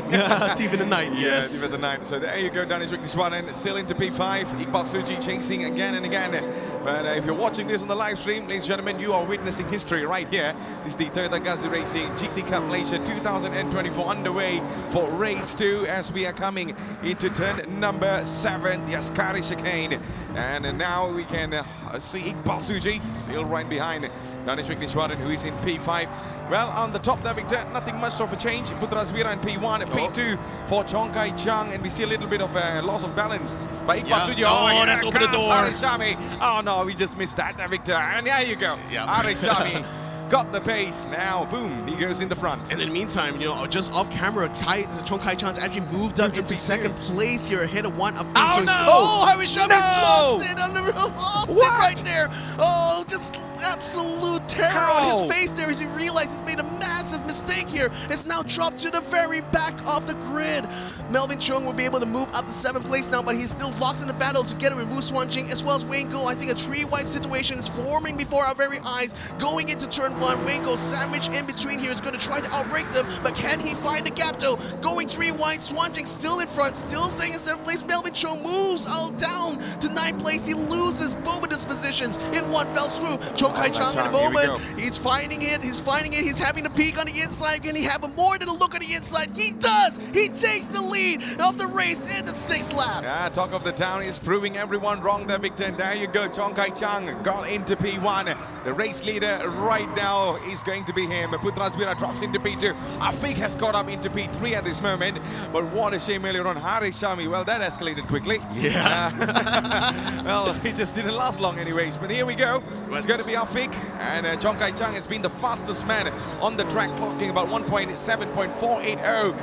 Is this the moment for him there, Victor, or is it too early to say? I mean, well, he's talking about being too late. I think look at the tire wear on one of Afiq right now. He's almost worn out here. He may have to go into the pits very soon, maybe even on this lap itself, but he definitely wants to try to chase Putra Zwira and take his 2nd position before he does, and he's in a really good position to do so. Gaining on him now, headed towards the Parabolica, where he's going to try to strike. He's Zwira goes completely to the outside. Now one of Afiq has a look on the inside. He takes him even before the apex, but can he maintain it? Can he maintain it? Almost to the edge, but no! Putra Zwira takes it back, and now Taj Ayman comes up. He moves up into the podium. Well, there you go. A little bit of a mistake over there coming in, and he's just fighting it back. Taj Ayman now still out on the track. He's in P2 at this moment. Can he take Chong Kai Chang? Well, 3 seconds way in the front. But at this moment, there's lots of other battles we can focus on there. Here comes Mu Xuan Jing up against Wayne Go at this moment. He's having a look on the outside now. He might be making a move, and he might be going across here. And seems like Wayne Go just goes in through this exit over here. And there you go. He just got it really well there, Victor. Oh, yeah. So 2 drivers have already gone to the pits. Putra Zwira as well as one Afiq right now. Wayne Go, a brilliant recovery right now to stay in 4th. But Mu Xuan Jing is certainly giving him a run for his money right now as he closes on him on the curve at Grande. He may be able to set this up for an overtake now. He's having the peak here. He's already alongside Wayne Go going into the breaking point. He's already ahead of him even as they get into the breaking point. Mu Xuan Jing moves up into 4th place. Yep, everyone is making a move over here. And talking about moves there, Victor, some of them will be on a fresh sets of tires now. And right now, Wayne Go, we are on board with this man. Oh, what's going on there, Victor? Oh. Yeah, that's a little bit lost control now. Musuan Jing should be a lot more clear in the gap here compared to Wayne Go, so that certainly is going to set himself up well. I think the medium tire runners are pulling to the middle of their stint now, at least in terms of tire performance. That's what I'm seeing on my screens here on Wayne Go. So those guys, especially in the front runners, they were running on medium tires. Wanafik and I think Puchaswira, they were starting on soft tires, which allowed them quite a lot of pace in order to keep up the lead. But now it's going to be a matter of whether or not they can gain any sort of time here in the beginning of their next stint here in order to try to catch up to the front runners. Yeah, there's a penalty over here, and it needs to be slowed down at some point of the race. And there you go. This is the moment. The penalty line, as I'd like to point out, is where the game literally forces you to slow down. And sometimes, as we saw with Harishami just now, he literally almost came between that battle that Taj Ayman was trying to fight for just now, and they had to literally dodge out of the way in order to avoid him. But that just made it for such a brilliant setup actually on stream here. Danish Wickeswaran now in the pits in 6th place. He's going to be going from the mediums to the softs, as it looks like. No refueling, because the fuel is already preset for this grand finals here. Everyone is running exactly the same fuel loads. You can see, I think that's Danish Wickeswaran coming out in front, rather right between Puchaswira and Wan Afik here. While Iqbal Suji as well, he's also gone into the pits. He's coming out behind Wan Afik here. So this race might just get a little bit more interesting now, Matthew. Yeah, it's going to be much more interesting. Talking about interesting over here, this is Wayne Go, and might be making about. Oh no, you don't want to be losing your entire balance at this moment. And that's what I told you that, Victor. That corner is pretty tricky anyways. Yeah, and the sausage curbs that are a key feature of Monza certainly do not help him at all in this regard, because one ride over that completely upsets the balance. It makes it so hard to get the car under control once it starts to slide. So yeah, I mean, again, we're talking about a way more powerful car this time around, so you had to be very ginger on the throttle there, and you step on it a little bit too hard as well. Sometimes it can just completely turn you the other way around. Unfortunately, Iqbal Suji catching away Wanafik right now. He's going to make the move on the Ascari chicane. He looks like he will try, just like he did with Taj Ayman early on. He just dives into the inside, goes a little bit wide, but closes the door to Wanafik, so he moves up into 8th place. Yeah, he's slowly climbing to the top now, Victor. We are into lap 8 out of 14, ladies and gentlemen. If you just tune in our social media platform, this is the Toyota Gazoo Racing GT Cup Malaysia 2024 happening live in here in Sunway University. So if you happen to be around here, make sure to come over here and enjoy this grand finals. At this moment, we are seeing the man who earlier on put on a huge challenge, that is Iqbal Suji. But right now, Taj Isrin Ayman climbing all the way to P3, and some of them are getting into the pits. Yeah, Chong Kai Chan was in the pits just now. I see Musuan Jing as well as Harishami. Chong Kai Chan comes out of the pits in 2nd place here, so he is coming out ahead of Taj Ayman. That's brilliant strategy on his part. He's actually maintained his first stint very well, and that's allowed him a lot of pace. Iqbal Suji now trying to navigate around the outside. Now it's going to be switching to the inside as we enter Curva Grande. I think Iqbal might just have this in the back here as he just keeps his foot planted on the throttle here, trying to gain that speed. But Wanafik as well, just using the slipstream that Iqbal provided in order to pass Puchaswira as well. So Putra loses 2 places, unfortunately, right on Curva Grande. Yeah, just did not go to plan for Puchaswira, and here, he got it back. Oh, he got it back. He got it back on the breaking point. Wanafik's going to have to fight back here. He's going to try to get side by side as we enter the two right-hand turns now. Iqbal Suji's pulling way ahead. Wanafik tries to cover off Puchaswira and takes position back just in the nick of time. Well, I guess we spoke too early. And there you go. We're having a look on Wanafik right now. He's on P6. And right behind that is going to be Putra Azwira. We are into lap number 9 out of 14. Another 5 more laps to go. And here comes Chong Kai Chan on a P1. Wayne Go now is trying to put the battle a little bit much more aggressive on the man in the front there as we're coming into the Parabolica curve. And that is actually turn number 9. So Taj Isrin Ayman right behind there, Victor. Oh boy. Notice over there. And Taj Isrin Ayman might be making a move around over there. And Wow. Taj Isrin Ayman got into P2. What a pace this guy has. What incredible speed going through Parabolica on the outside. That's a very rare overtake to see here. So Waco decides to call it quits now, finally on this medium tire, and it's going to be switching things out, hopefully for something a lot faster. We're now approaching 5 to 4 more laps, and Melvin Chung now in on recovery drive here is now putting the challenge onto Musuan Jing. Going side by side here, they both pass Wayne go inside the pit lane here, but Cho Kien-sin is now finding his way to go around the outside of turn 1 to try to set up the overtake on turn 2. Braking hard there, Moose Wanjing is not letting this go. He actually outbrakes Melvin Chung coming into turn 2 and stays in P7. Yeah, Melvin Chung, oh man, just did not go to plan over there. Mu Xuanjing right now in P7. Ladies and gentlemen, we are coming into turn number 4 at this moment. And Chong Kai Chang still leading this race in P1. Taj Izrin Aiman on P2. P3 for Danish Vignesh now, Victor. And Putra Zviran drops all the way to P6. And the rest of the other packs coming along as well. And I believe we have another 4 more laps remaining in our race number 2 grand finals. And Melvin Chung, we are seeing some sort of a performance so far there, Victor. He's just in the midst now in P8. What do you think of that? Yeah, he's on the recovery drive for sure. I mean, for race number 1 was certainly one he would love to forget, but he also faced exactly the same situation, rather in a different part of the track for race number 2. So now it's just on a recovery drive, trying to regain as many points as he can. And it certainly must feel heartbreaking for him, you know, having traveled all this way, having used his literal passport to make it here, you know, coming all the way from Sabah, and to get spun out in the grand finals. I mean, I can only imagine the frustration that must be going through his mind. But the race must still go on here, ladies and gentlemen. So we're still having that 4 laps to go here. It's still a very long track here in Monza. Chong Kai Chang is still currently your race leader. Taj Aiman is doing his level best to try to catch up here, to give him a challenge for that driver's championship here, because if things as it stands right now, Chong Kai Chang might still emerge for race number 2 here as the driver championship leader. Well, we're up for some surprises now, Victor. So let's see. And here is Harish Shami. Just did not go to plan for Harish Shami as well. And Wayne Gore right now might be under trouble over here, as we can see. Harish Shami just trying to curve things around from the outside, and it goes from the inside now. And the exit looks really good for Wayne Gore, shutting all the opportunities for Harish Shami to get past. But well, the spun earlier on there, Victor, just did not help at all. Yeah, we didn't get to see what exactly happened to Haris through there, but I could just also feel for him, because he worked so hard and made it to the finals here now in GT Cup in 2024, and now it's just struggling here to try to regain some points. Now, Wayne Go as well just dropped like a stone, I have to say. Like, he was early on, what, 5th position? Now it's gone all the way down to 9th here after a round of pit stops. And with Haris Shami having soft tires behind him, it's certainly not going to be easy for him to try to hold the youngster off. Yep, so that is what we have been seeing so far in this race. And if you're watching, this is the Toyota Gazoo Racing GT Cup. And there you go, the man that we all have been waiting for, and that is Taj Izrin Aiman. Oh, he closed the gap there, Victor. It is at 1.6 seconds right now. And let's see, in another couple of laps there, he might catch up to Chong Kai Chang. And looking at the tires, still looking decent, all in the middle right now. It just didn't go all the way down.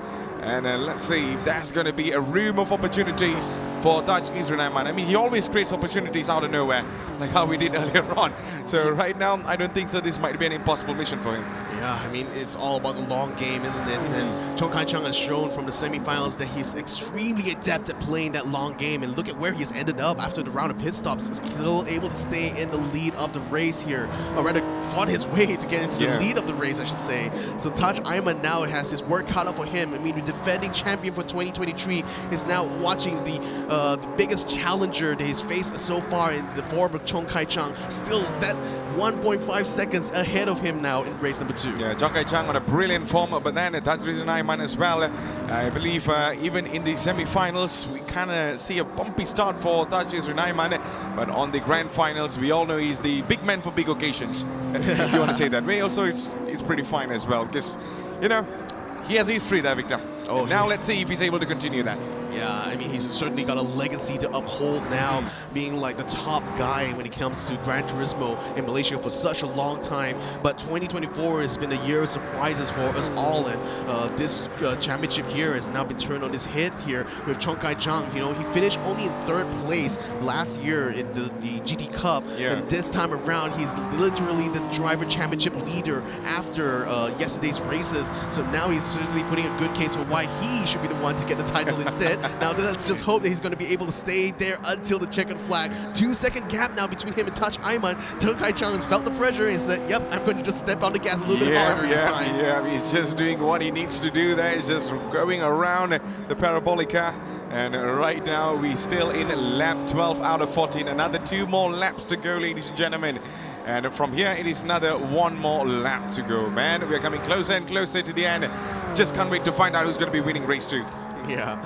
Again, like I was gonna say that this is one of the longest tracks on our grand finals here, but the track is gonna be coming in race 3 is a lot longer. But I'll keep that on the back burner. We'll talk about it later on as we get into the final stages of grand finals. In the meantime, I think there might be a challenge for 3rd place here. That is because Warren has been caught now by Iqbal Suji 7/10 of a second behind Danish here, and Iqbal Suji is trying to add a podium position in race 2 to the race win he got in race 1. Yes, sir, and I believe he has all the potentials to go all the way to the top now, and it seems like Danish Vikishwaran holding on to that podium position, but it's not quite guaranteed.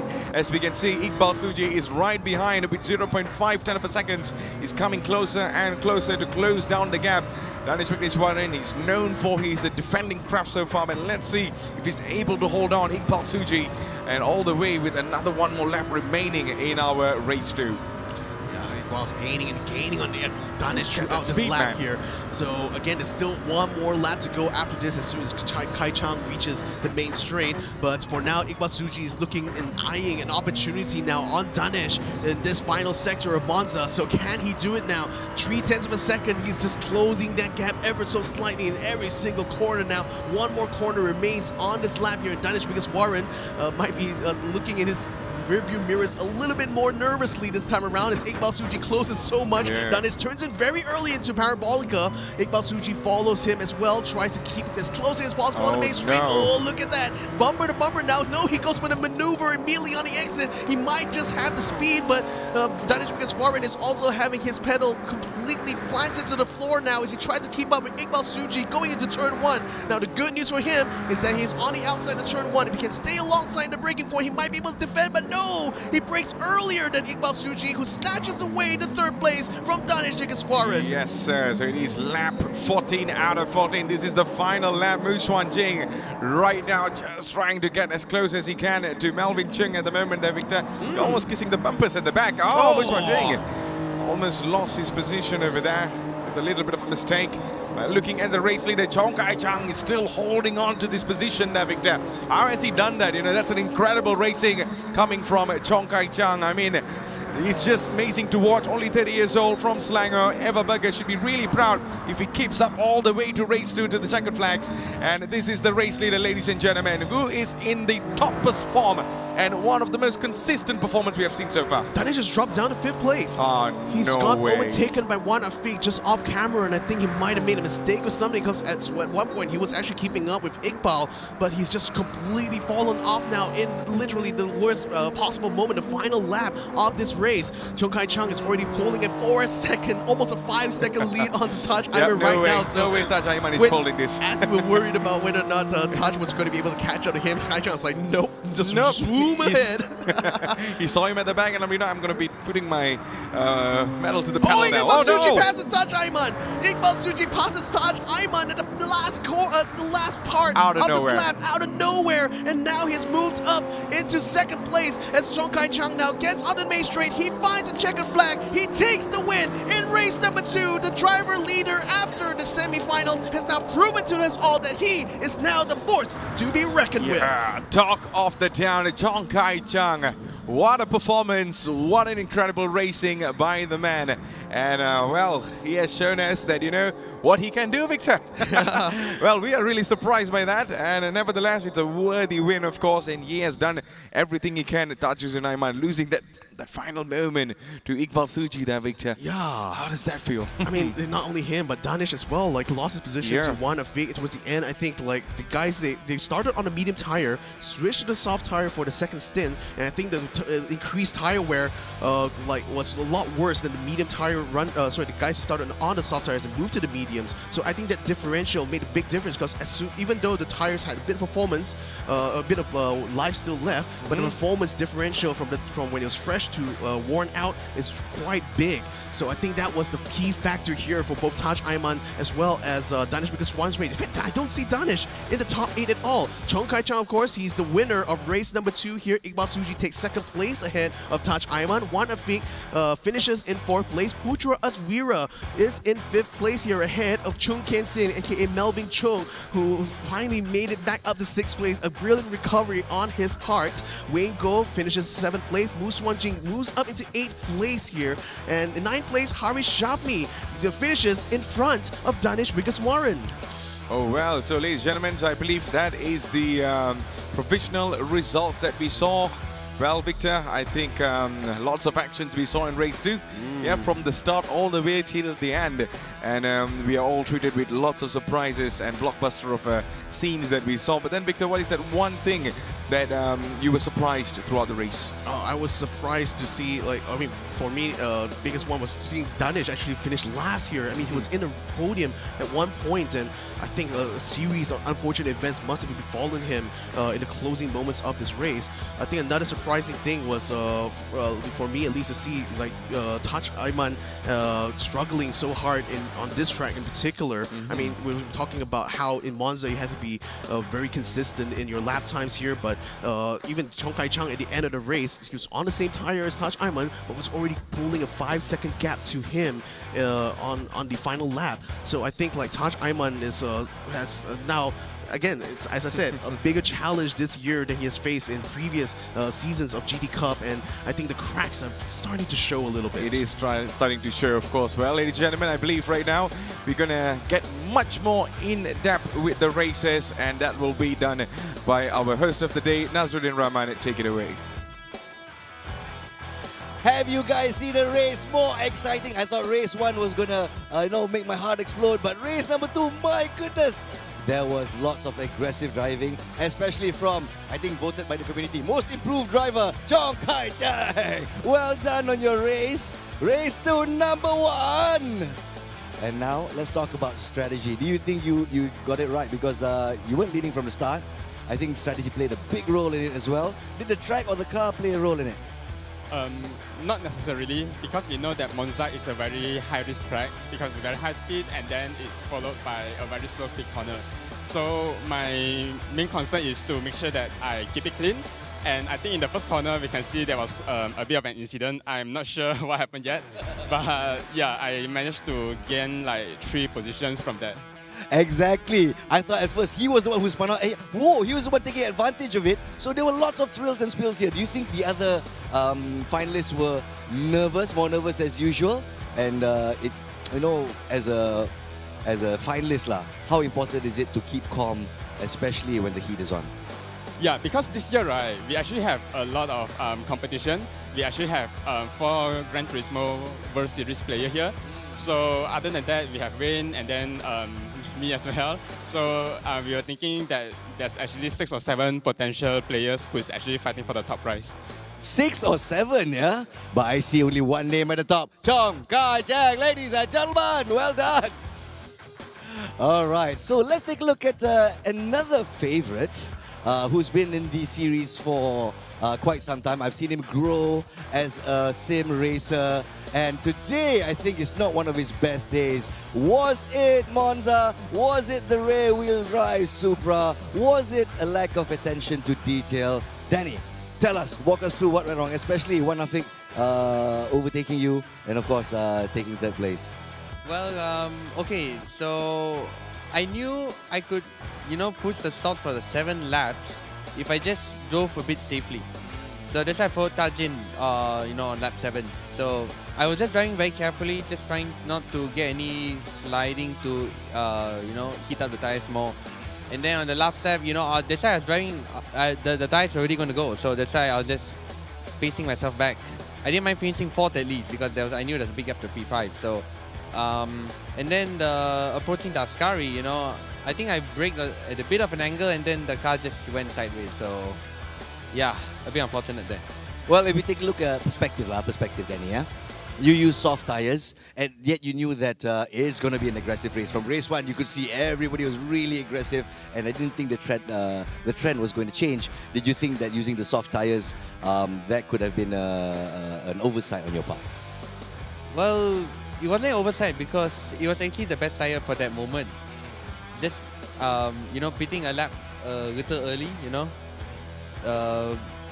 maybe that was a mistake. Well, here's the thing. In hindsight, everything is 2020 full vision, right? So, moving into race 3, who do you think is your biggest threat, and what changes will you make? I think it's still the same, Iqbal, Tat, Sky Chang. So still those three, it's not over until it's over. So you never know what's gonna happen. We are anticipating rain for the last race. So anything can happen, Anticipating rain. Everybody loves a wet race. But I gotta say, although there are many preconceptions as well, not to forget, although there are a lot of champions here from previous seasons, but also we've got Gran Turismo champions right here as well. Do you think they're gonna be posing a threat? Well, yes, because it's Le Mans, and the Group 1 POP got changed. So again, we talked about yesterday, physics changed. So the physics of the Group 1 has changed a lot. So it's going to be very interesting to see how we adapt to the new physics of Group 1. There you go, the words of Danesh Vigneshwaran. Well done, I think, considering the circumstances. We're looking forward to your third race as well. Meanwhile, ladies and gentlemen, for those of you who missed out the thrills and spills, let's take a look at the highlights of race 2 here in this grand finals.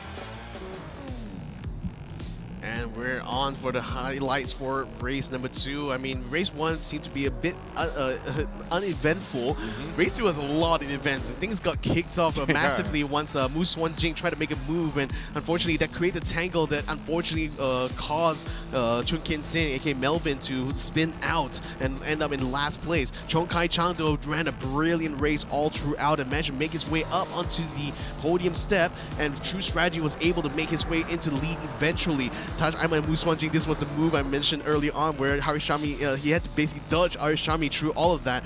And Wanafik as well as Putras Vira were getting into the mix as well in the battle for the front, but inevitably had to go ahead and pit as the tire wear situation was a lot higher this time around. But as things start to settle down, we thought things were getting settled already by the final lap, but even more movements start to unfold here as Iqbal Suji sensationally not only took on Wanafik, but also took on Taj Aiman to finish in second. But the man of the race has got to be this one right here. Chong Kai Chang taking the checkered flag for race number 2 has certainly put in a really good case of why he should be champion this year in 2024. Of course, Victor. I mean, a fantastic racing by Chong Kai Chang. He has been showing lots of moments that we cannot forget, especially in this season. But there you go. This is the results for race 2. P1 for Chong Kai Chang with 25 points. P2 for Mohammad Iqbal Suji with 18 points. Tajisrin Aiman on P3 with 15 points. Wanafik on P4 with 12 points. Putras Vira on P5 with 10 points. How about the rest, Victor? Yeah, Chun Kin Sin recovers into 6th place. That's good enough for 8 points to his name. Wayne Goh finishes in 7th. At least is going to be able to get 6 points for himself. Wu Swan Jing with 4 points in the 8th position. Harishami with 2 points. And Danish has a consolation prize of 1 point in P10, despite things kind of going horribly wrong for him towards the end of this race. Here's now the overall drivers' results after the first 2 races of the Grand Finals. Iqbal Suji takes the lion's share of the point, 46 points now to his name. That puts him ahead of Chong Kai Chang right now by 9 points. Who Chong Kai Chang has already gotten 37 of those. Taj Isrin Aiman comes in 3rd place with 31 points. Danish Warren at least still has raised 1 points here, so he does go away with 21 in total. And Wan Muhammad Afiq rounds up the top 5 here with 20 points, only 1 point behind Danish. Yep, we see Wayne Goh on P6 with 16 points, Chong Ken Sing on 12, Putras Vira on 11, Mu Swan Jing on 10, and Harishami on 4 on the overall results. Well, Victor, we can already draw the line over here to find out what is going to be the next biggest moment in our race 3 later on, where we will be having a look. But at this moment, it seems like things are really heating up between Chong Kai Chang and also Iqbal Suji. Well, we know the battle. We saw how it was just now, and just hope in the next race it's going to be much more bigger. Yeah, this is going to make it really interesting in the championship here because, you know, I think Iqbal Suji is going to find himself moving up several places in the overall championship. Chong Kai Cheng, I think, should still be kind of neck to neck together with Danish as well as Taj Isrin Ayman once we get all the points settled and tabulated here. But nevertheless, a fantastic sort of tournament events going on for race number 2. I love the fact that it was a lot more chaotic this time around. The pit stop strategy certainly came into play here, and Chong Kai Cheng has shown us the brilliance that he's displayed to us from that semi-finals. Well, I believe the race 2 and race 1 has been really incredible. I'm very sure most of you are literally very excited for the race 3, but later on we will continue that, Victor. You just hold on to the suspense, but right now you have something special in it. Yeah, we're going to be having now a different set of drivers to take the main stage. So we let our finalists now take a break as we go now to the main stage now to join our host, Nasruddin Rahman, to introduce our TGR rookies.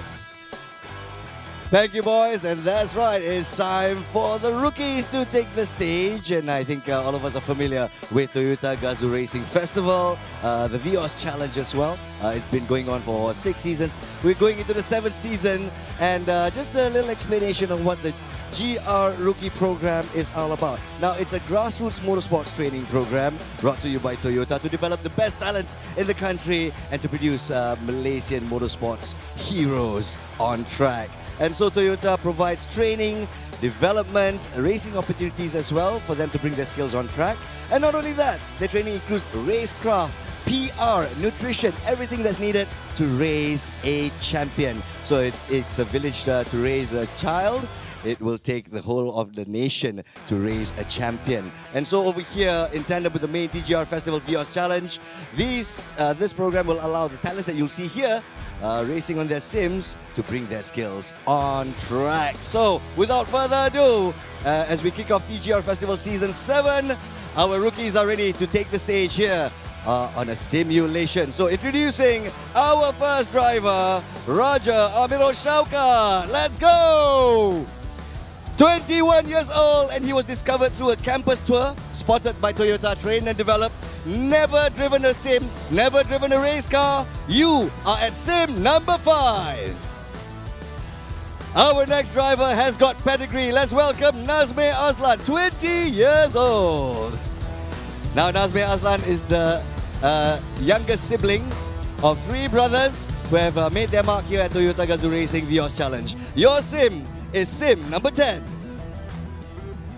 Introducing our next driver, only 19 years of age, Mr. Kingston Tan. Kingston Tan is new to the series. Season 7 will be his first race. You are at sim number 6. Our next driver, please welcome Azhar Azrael, 18 years old. I remember when I was 18, I was definitely not racing cars. And now Azrael will be racing at sim number 9.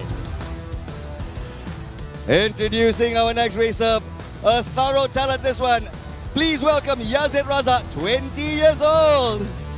And yesterday he won his very first endurance race. Well done, Yazid. You are at sim number 7. Introducing our next rookie, his name is Sharik Zulkarnain, 21 years old. Don't let his good looks fool you, because he is a ghost, a devil on track. You are at sim number 8. Introducing our newcomer to the rookie series, Brandon Ho, 23 years old. Brandon is the oldest among the rookies, and of course everyone looking forward to seeing him race. You are at sim number 1. Our next rookie, please welcome Amirul Afiq, 22 years old. It's also Amirul Afiq's first season with Toyota Gazoo Racing Vios Challenge. We're looking forward to see him on track, but right now your sim is sim number 4. 2 more races to go. Ladies and gentlemen, the rose among the thorns. Let's introduce Audrey Leong, 17 years old, the youngest racer among the rookies. Let's give her a round of applause. Audrey, you are at sim number 3. And our final rookie, please welcome, at 18 years of age, Adam Mikael. Also lovingly known as Mika. You are at sim number 2. Sim racers, prepare yourself, start your engines, and it's back to our racecasters, Matthews Isaac and Victor Katz. Oh, well, there you go. Fresh blood there, Victor. Fresh blood for the grinder, maybe? Yeah.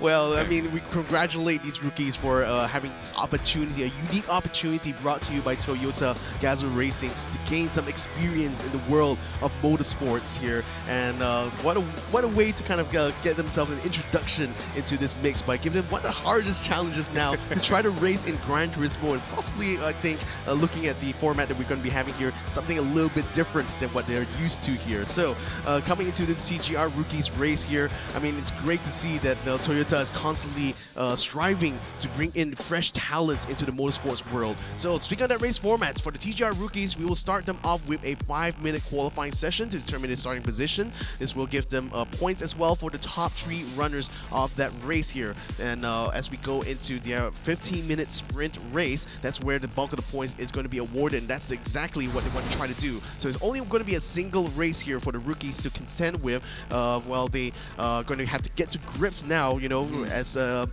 you have to be well-rounded as a driver, you know, not just racing out on track, but also racing in the simulator. Well, they're going to get all the experience that they need today with that, Victor. So yeah, of course, it's going to be taking a huge turn when it comes to competing at the very highest level. But this is a good start for them there, Victor. Indeed it is. So you can see the point system very much similar to what our TGR finalists are competing in here. So the TGR rookies will also get a taste of what it's like to race on the main stage here in GT Cup 2024. And just like before, you know, actually the balance of performance has been turned off for them on this race. Tuning has also been turned off, so they do have a little bit of leeway in terms of adjusting what they want to do to their car. Tire rating is also open for them, so they can have a full slew of tires, whichever they want to pick is going to be their choice for this race. Yeah, so I believe we're going to go on to the next part of the race. And of course, there, Victor, I'm really looking forward to this race as well. And there you go. This is the race 2 format. 25 minutes this time there, Victor. So it's going to be a little bit longer. The point system pretty much the same. What else we can expect from this there, Victor? Yeah, it's going to be reverse grid as usual. So again, they're going to have that experience, the full palette of experiences here at the GT Cup. So after they've already completed race 1, they will have their finishing order reversed for the start of race number 2. Again, same things as well when it comes to the tire rating. The balance performance is off. And when it comes to the tire wear and fuel consumption, this is where I said it's going to be a big challenge here for our drivers. The tire wear is set at 30 times the simulation rate. That's even higher than what we saw during the semifinals. So, oh boy, these drivers, these rookies are going to be absolutely put through the ringer, I feel, in their debut in GT Cup. I don't think so. It's going to be a good debut then. for some, all right? So I believe that is the race format, and also all the necessities that we can see. But there you go. This is going to be the track setup, of course, and we are going to be racing in Michelin Raceway Road, Atlanta. Well, Victor, any interesting things about this track? This is an American track. I mean, American tracks are famous for still also being technical, but also extremely fast. You can see the very long stretch from turns 7 all the way to 10 is going to be a very crucial place, because immediately after that is a very slow chicane. 12 turns in total, 4 kilometers long. This is also a real-world circuit. That's right, ladies and gentlemen. The final day of the Grand Finals, we're bringing all the real-world stuff into our Gran Turismo game here, and I'm all here for it. Yep, so ladies and gentlemen, I believe that is the track for today, especially for our rookies over here. I don't really feel like it's a rookie challenge, Victor.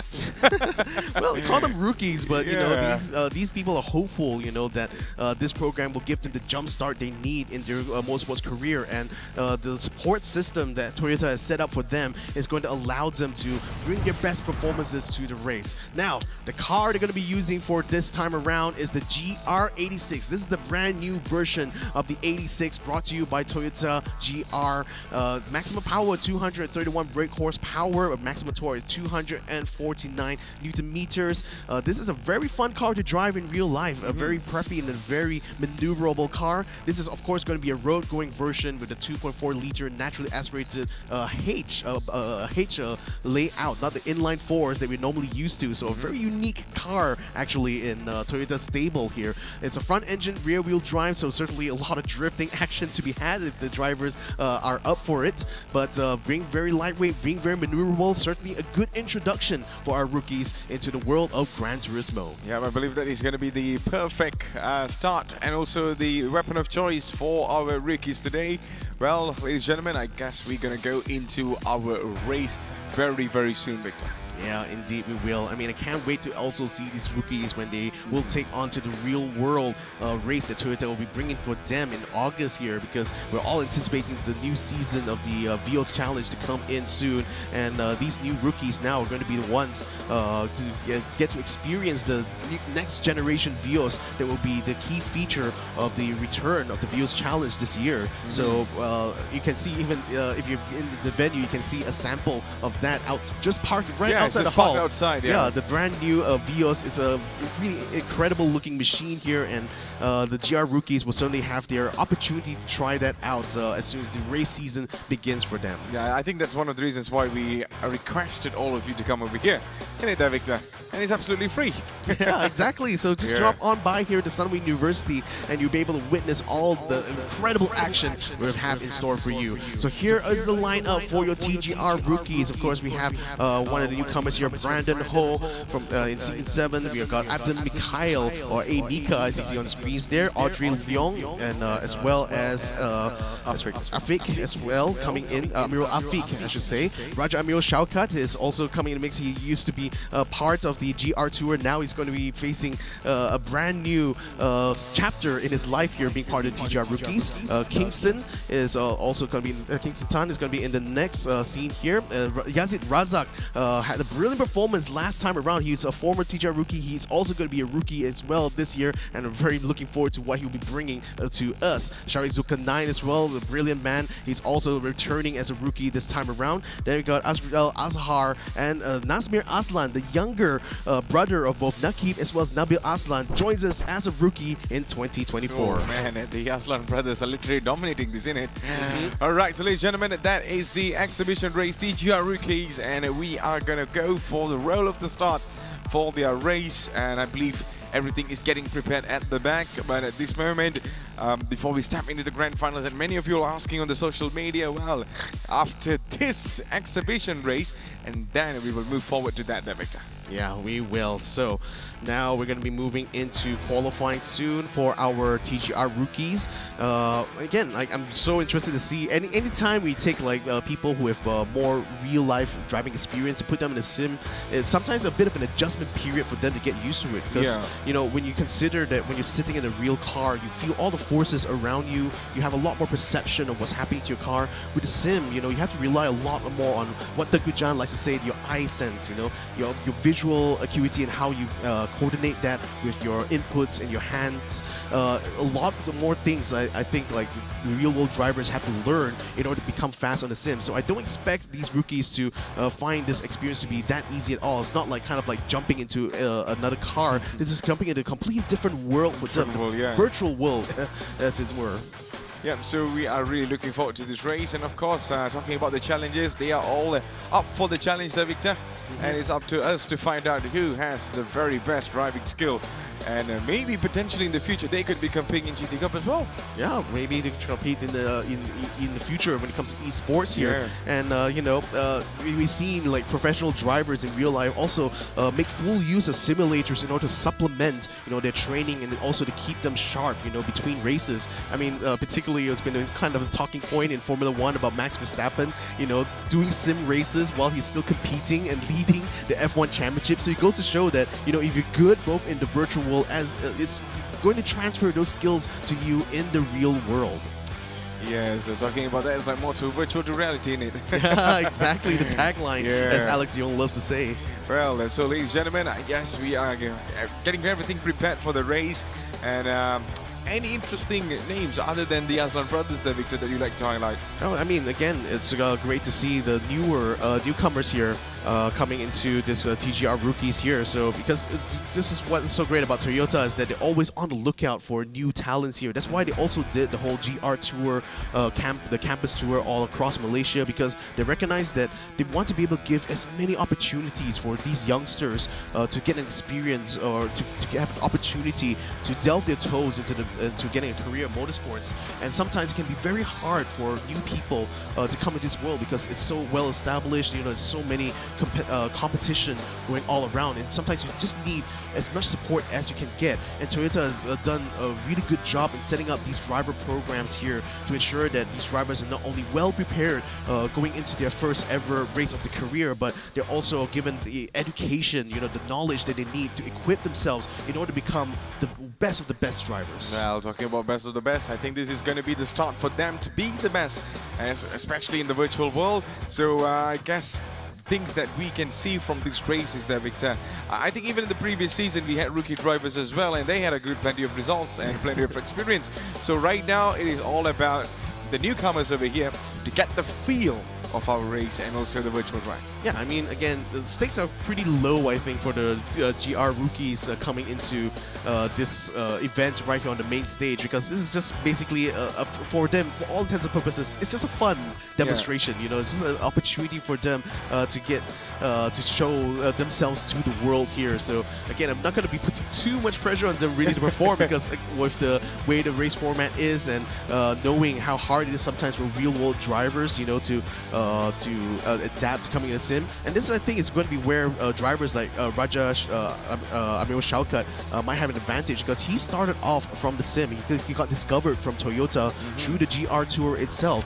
And that's the same thing as well for the Aslan brothers. You know, all three of them, Nakib, Nabil, as well as Nazmir, they all got their first experience, their first taste of motor racing behind the wheel of a virtual simulator. So those guys will certainly have a bit of an advantage over some of the others here. But then again, some of these drivers here had backgrounds in go-karting, and that's also another way to build up the fundamentals when it comes to motorsports. So oftentimes, you know, if you're, for those at home, you know, if you want to, have that jump start, or rather to have the opportunity to experience what motor racing is about, you can just drop by to your local go-kart track. You could drop by to your local sim racing center, and that would be the best way for you to get started in your motorsports career. Yeah, I believe like most of them always have this curiosity and also a question, how do we get started? Well, I believe at this point, at this moment, in this era, we have all the necessary accessibilities to racecraft and stuff there, Victor. So I believe, if you want to get started, these are your platforms to get started. Yeah, exactly. And this is why I love sim racing as an activity, because it's actually made racing a much more accessible activity for everyone. You know, I mean, you would know, like, from going to go-kart tracks, how expensive it can be to get that practice time. But if you have a simulator at home, you literally have infinite amount of practice time just at the comfort of your own home.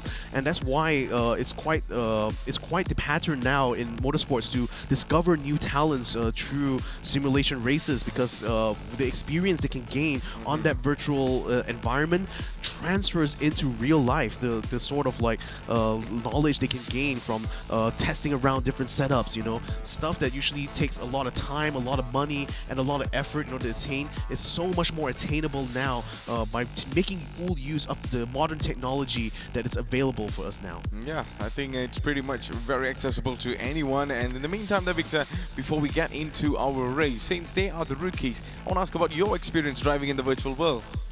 My own experience. Well, this is going to be an interesting story. Well, of course, we all know Victor is the most technical commentator that I've ever met. He knows every inch on every corner in every track. So yeah, this track especially, have you driven before? Not particularly, no. But we're talking about my sim racing experience. Like, sim racing was the way I grew to fall in love in motorsports. Like, growing up, I used to watch Michael Schumacher dominate the Formula 1 World Championship, and that got me so interested in learning about cars.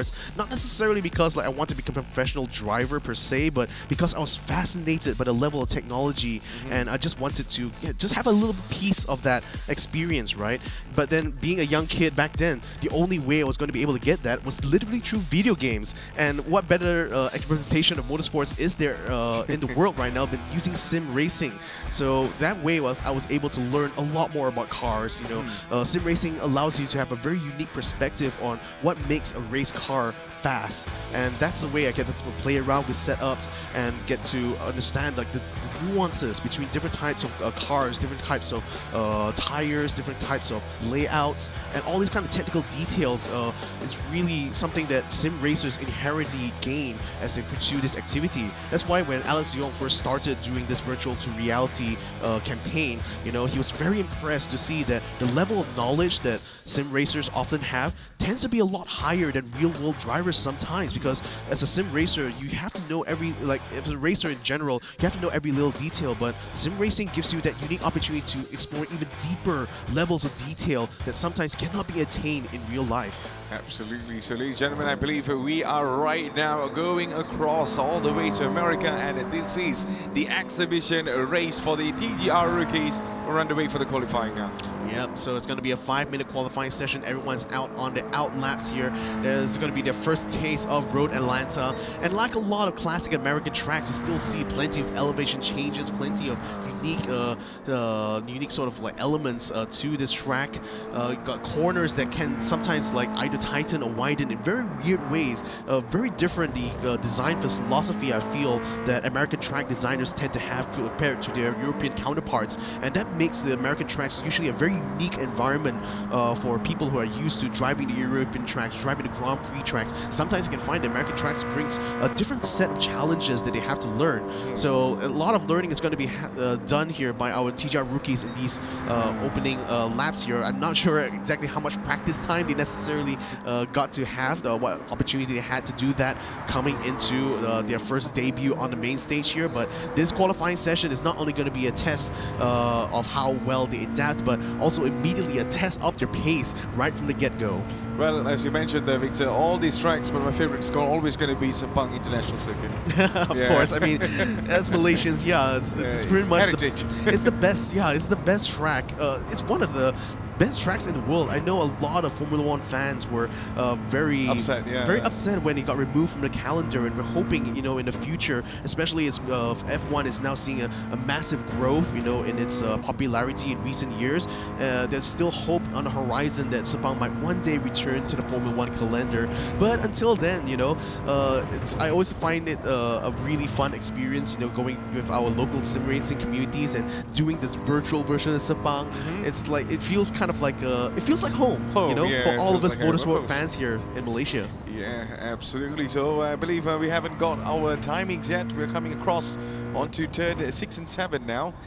And at this moment, we can still see Brandon, Sharik, Afik, Shaukat, Audrey, Aslan, and also Mika and Yazid. So these are your races in our TGR rookies. They are getting a feel of the track. And once this is done, we are going to go into the race number 1. I just see the tire wear is so brutal on this situation, right? I mean, look at that. They haven't even finished a flying lap, and the tire's already 1/3 done. So Brandon Ho, I hope he's going to be able to put in a banker time here, because he is leading the pack of cars in this flying lap here, so certainly he's going to be under the most pressure to perform now from the get-go. So as soon as he comes across the line, we should be able to get some times on the board. So the first one, a 1:35.3 here for Brandon Ho. We're going to be seeing more cars come through right now. Is anyone else going to be able to topple his position for this moment here? 1:35.2. Raja Amil Shaukat makes it faster than Brandon Ho, a 1:35.259 for him. And well, like I said, he had experience in the past when it comes to Sims, so this should be very familiar ground here for Raja Mio Shaukat. Well, there you go. That's the things that we can really expect from this race, of course. And on the other side, we also have Sharik as well there, Victor. But Brandon put on a pretty decent timing as well. Yeah, that's actually quite impressive. Brandon Ho is one of the newcomers here in Season 7 of TGR. So it's great to see that even in the sim, he's already showing a lot of potential here in that pace, because both Raja Amil Shaukat and Sharik Zulkarnain, they both have quite a level of sim racing experience. And Sharik as well, he is a returning TGR rookie, having competed previously in Season 5. So, and Nasmir Aslan as well, well, only second time a bit behind behind Sharizukan 9 right now, so he's going to try to improve on that later on in the race, I expect. Kingston Tan as well managed to get himself in the third step here, having set a time that's better than Sharizukan 9 right now. So, well, this is going to be an interesting TGR rookie race, I feel. Definitely interesting there, Victor. So I believe we still haven't got anyone beating Shalkot's timing so far. And we have another couple of minutes to go before we end our qualifying session and jump straight into our race number 1. Yeah, one thing that's going to be an advantage for the rookies especially is that, well, one, they're really young, so something like a video game like this is certainly not too alien for them compared to, you know, imagine driving an actual car. Yeah, drivers who grew up in the 70s or 80s where video games were not even a thing on their mind at that point in time, like less even, you know, the idea of a simulation that can replicate real-world cars, right? That's a very noble concept, you know, in the minds of the older generation. So that's something the newer generations have kind of embraced a lot, is that that they not only use gaming as an activity to boost their own skills, but also is like a new way of socializing, you know, with a lot of other people. I know a lot of my friends in the sim racing world literally connected to each other through sim racing itself.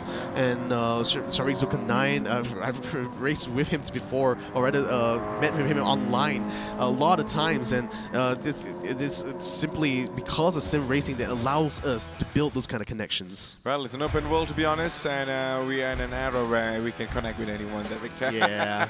So yeah, we are still looking for one of the finest drivers, and I believe this is the new sets of finest drivers that we can see from here, who are very young, and let's see what we can expect from them, Victor, and also they showed really good potential on the qualifying. It's now down to the race. Sometimes some races do well on qualifying, but when it comes to actual race, it's the other way around. Yeah, I mean, that's one of the things that have been said about Nakib Aslan, in fact. Like, he's already very fast in the sim, and when he made his debut into real-world racing through Season 5 of TGR, like, he started in the sporting class, and he was already a very quick qualifier, but somewhat struggles when it comes to the reverse grid races because the other drivers, especially the older drivers, were not content in allowing a youngster like him, you know, overtake him so much. It was very aggressive in the way to defend, and Nakib kind of like struggles. Yeah, in some ways, exactly.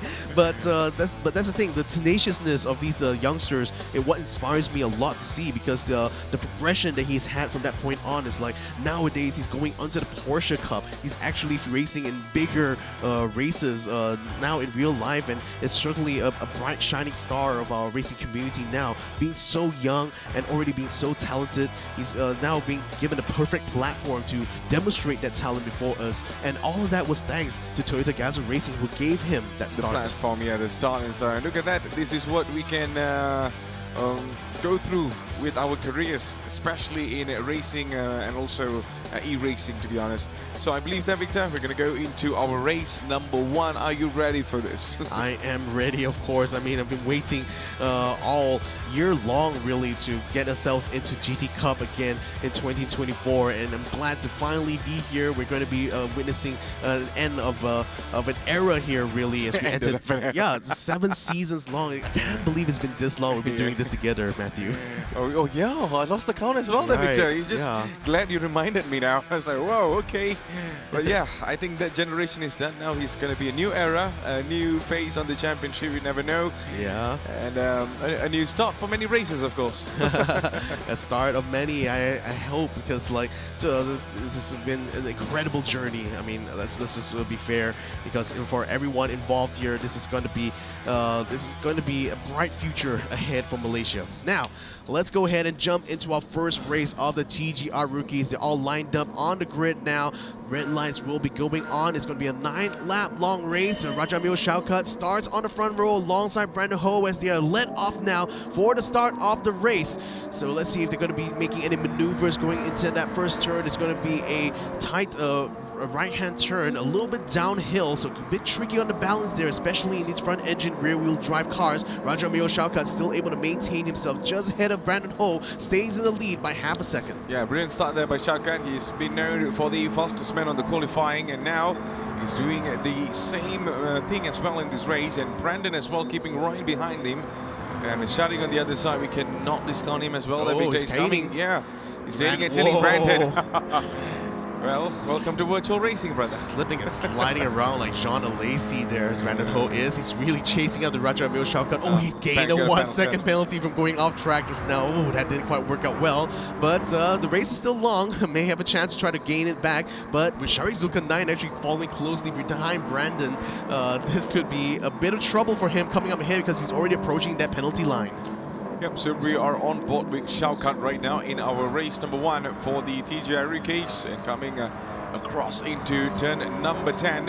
Well, Shaukat has put on a really good performance there, Victor. Brilliant start, and he's keeping a 1.4, 1.7 distance right now in front of Sharik, who is right behind. Yeah, as I was saying, because Raja Shaukat had the experience previously in driving in Sims, this is going to be his home ground, so to speak, compared to most of the other TGR rookies. But Sharik as well, you know, having been a very experienced, one of the more experienced drivers amongst the TGR rookies here, will certainly give Raja Miro Shaukat something to think about, especially during the later stages. But I'm going to be particularly paying attention to the tire wear here, because that tire is going to run out very quickly, and I think these drivers will soon taste a lot of heartbreak once that tire goes completely to the core and it no longer provides any grip. That's been a key feature of the new patch in Gran Turismo 7 that has left a lot of veteran drivers kind of confused on how to want to try to approach this, because it's a completely new learning ground for them even. So I can imagine how it is going to be for our rookies here. Well, we're on the same boat there, Victor. My entire focus is on definitely going to be on the tires now. He's on 10 times, right? 30 times. Oh, 30. Oh my goodness. Yeah, so Wow. so interestingly enough, Azrael Azahar has decided to go on the medium tire, so he's going to be attempting to try to head off the tire wear situation. He does make a brilliant move here against Afik and takes him for 6th place there, right on the slow part, the bottom southern tip of the Road Atlanta here. Well done to Azahar. He's going to now try to stay ahead of Afik, who seems to be getting a run up on him actually on the back straight. This could be interesting. Yeah, so there you go. Afik might be going for another move over here. He's on P7 at this moment. And Hazan needs to watch out as Afik has the inside line at this moment. And Hazan needs to defend this, but then I believe Afik might get... Oh no, he's on the outside line there, Victor. He's on the outside, Yeah, I'm very sorry on that. And Hazan, oh no, he shifted over here. Brandon got into P2 now. Wow. Wow, he actually recovered from that 1 second penalty. Not only overtook Sharik Zulkarnain, but also overtook. He's already moved up. He moved back up to his original position, so he's on pace right now. He's going to have to wear out those soft tires a little bit more, no doubt. But there's already a 5-second gap now between himself and Raja Amir Shaukat, so he still have a long way to go before he's going to be able to get back in the lead. You can see how he struggles right now, trying to keep the car steady through some of these corners, the downhill, and now the technical section of Road Atlanta here. So swinging from left, swinging to right. I mean, the GR86 certainly can handle this kind of technical section here. But Brandon Ho has to be able to basically hang on for dear life. Well, I believe that, Victor. You know, back in the Vios Challenge, I used to say, you know, some of them can go on a vacation to the front.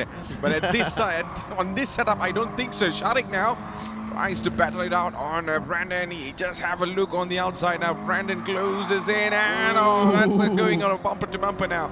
And there you go. There's going to be another huge battle coming into turn number 10. Sharik holding on to this line. And let's see if there's going to be a move onto the right. Oh no, he's just waiting. But look at him. He's not even looking at the screen. He's just going to hang on behind Brandon Ho. I mean, like I said, for the rookies, this is like a fun race for them, you know, an opportunity for them to just play around together with their fellow colleagues here in the TGR rookies. But Sharik Zulkarnain is just really having the time of his life right now, just keeping the pressure going onto Brandon all throughout. So let's see how this will continue to unfold. Still on the third lap here, ladies and gentlemen. Yeah, I'm still interested to know what's going to be happening in the back over there. Sharik has got up into P3 at this moment, and he's coming really close. Right behind there's going to be Kingston, and also Aslan. Well, he's in P5 now, Victor. Well, I hope these elder brothers are proud of this. Yeah, for sure. Yeah. Though I wonder, like, is his elder brother going to be watching this race in between his own sessions in real life here? But maybe if he's able to keep a phone in the cockpit, he might just be able to. But Kingston Tan actually doing a lot of good progress. Still has a 2.5 second gap to Sharizu Kanai, who's actually, Brandon Ho has hit the wall. Brandon Ho has dropped down to 5th place after making a mistake there. He was looking shaky already in the early parts of this race, and unfortunately everything has come crashing down as he's now trying to recover back from 5th place. Well, there you go. Mistakes happen, and we have to learn from mistakes. But there you go. It already happened there, Victor. We cannot do anything much about that. And there you go. Aslan right now is in P4. And let's see if Nazmir is able to get into the podium position. Now, that will definitely make the rest of his brothers really happy there, Victor, you know? maybe get them a little bit jealous. I mean, I know the sibling rivalry is a thing. You're just setting the fire in it. Oh yeah, well, you know us, as commentators, we love the fire. Let's see some fire coming out here from Nazmir Aslan. He's been gaining on Kingston Tan all throughout, but they're also simultaneously trying to close the gap onto Sharik Zulkarnain. And I think Nazmir is just trying to bide his time right now. Ooh, that's a little bit slippery there from Kingston Tan. That might leave him a little bit exposed now. Going onto the main straight, onto the grass there. Nazmir sweeps in and takes the opportunity here to try to catch him on the inside, but Kingston stays in front, having carried enough speed on the exit there. So looking a little bit of relief there on the cameras as Kingston Tan still stays in 2nd place. In the meantime, Yazid Razak, another very experienced competitor here, is now going out against one of the newcomers here in Afiq. Amiral Afiq now is still in 4th place as Yazid chases him all the way through the first part of the sector. Yeah, it's just going as closer, and there you go. Afiq is literally warned at this moment. And we are into lap 5 out of 9. If you're watching this on the social media platform, this is the Toyota Gazoo Racing GT Cup Malaysia 2024 happening live here in Sunway University. So if you happen to be around in Sunway University, make sure to come over here and witness the grand finale later on. But we are underway for this TGR Rookies race number 1. Yazid is drifting all the way. Can he handle it? Nah, he spun out. For the first half of it, not gonna lie, I was like impressed. Whoa, it was looking like shades of Tengku Jan, but by the end of it, no, they were looking more like a TV, unfortunately. Well, Raja Amil Shaukat dropped down to 5th place here. Ooh, that's a little bit...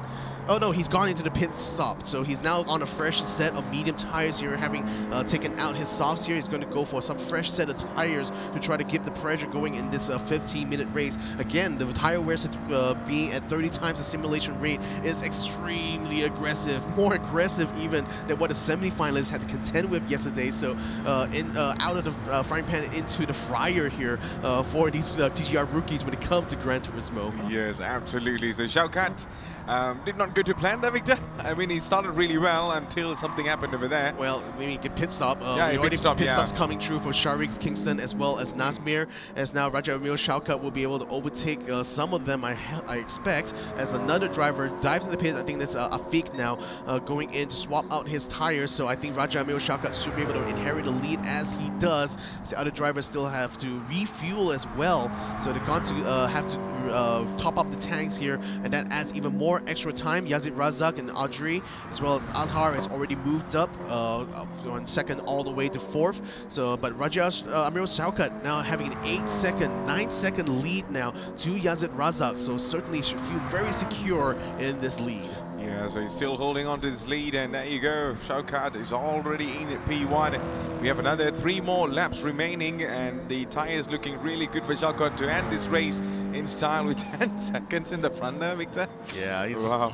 I mean, it's a fresh set of tires, and he's already getting them warmed up nicely, so he's already setting some good pace here, and that's going to be a bit of a challenge, I think, for the other TGR rookies, a hard act to follow, as it were. So after the pit stops here, Shari Zulkarnain comes out in front of Nazmir Aslan. Audrey is now under challenge here from Sharik, only half a second behind him. He's looking to try to catch a 17-year-old, one of the only ladies here in the TGR rookies, and he's going to try to catch her around the, I think there's going going to be the inside of the chicane coming up in front after they cleared through this fast section of Road Atlanta.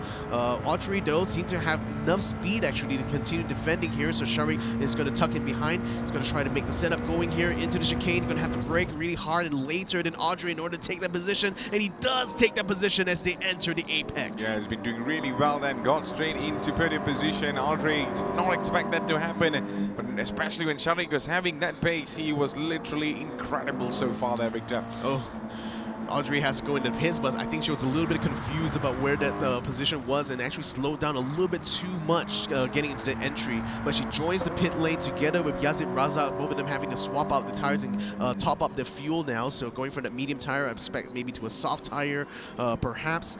Raja Shaukat now 14 seconds in the lead compared to Sharik Zulkan 9, so I think he's already quite secure with 2 laps still remaining here, Matthew. Yep, another 2 more laps remaining. Look at him there, Victor. I think I've seen the light now. You know, he might be the one who could be competing the rest of these lads in the GT Cup next season. You know, he's really focused. He has the skill, and yeah, I think it's a brilliant shot for him. Well, that's if he can find enough time outside of his TGR TGR, program yeah, to actually take part in this competition.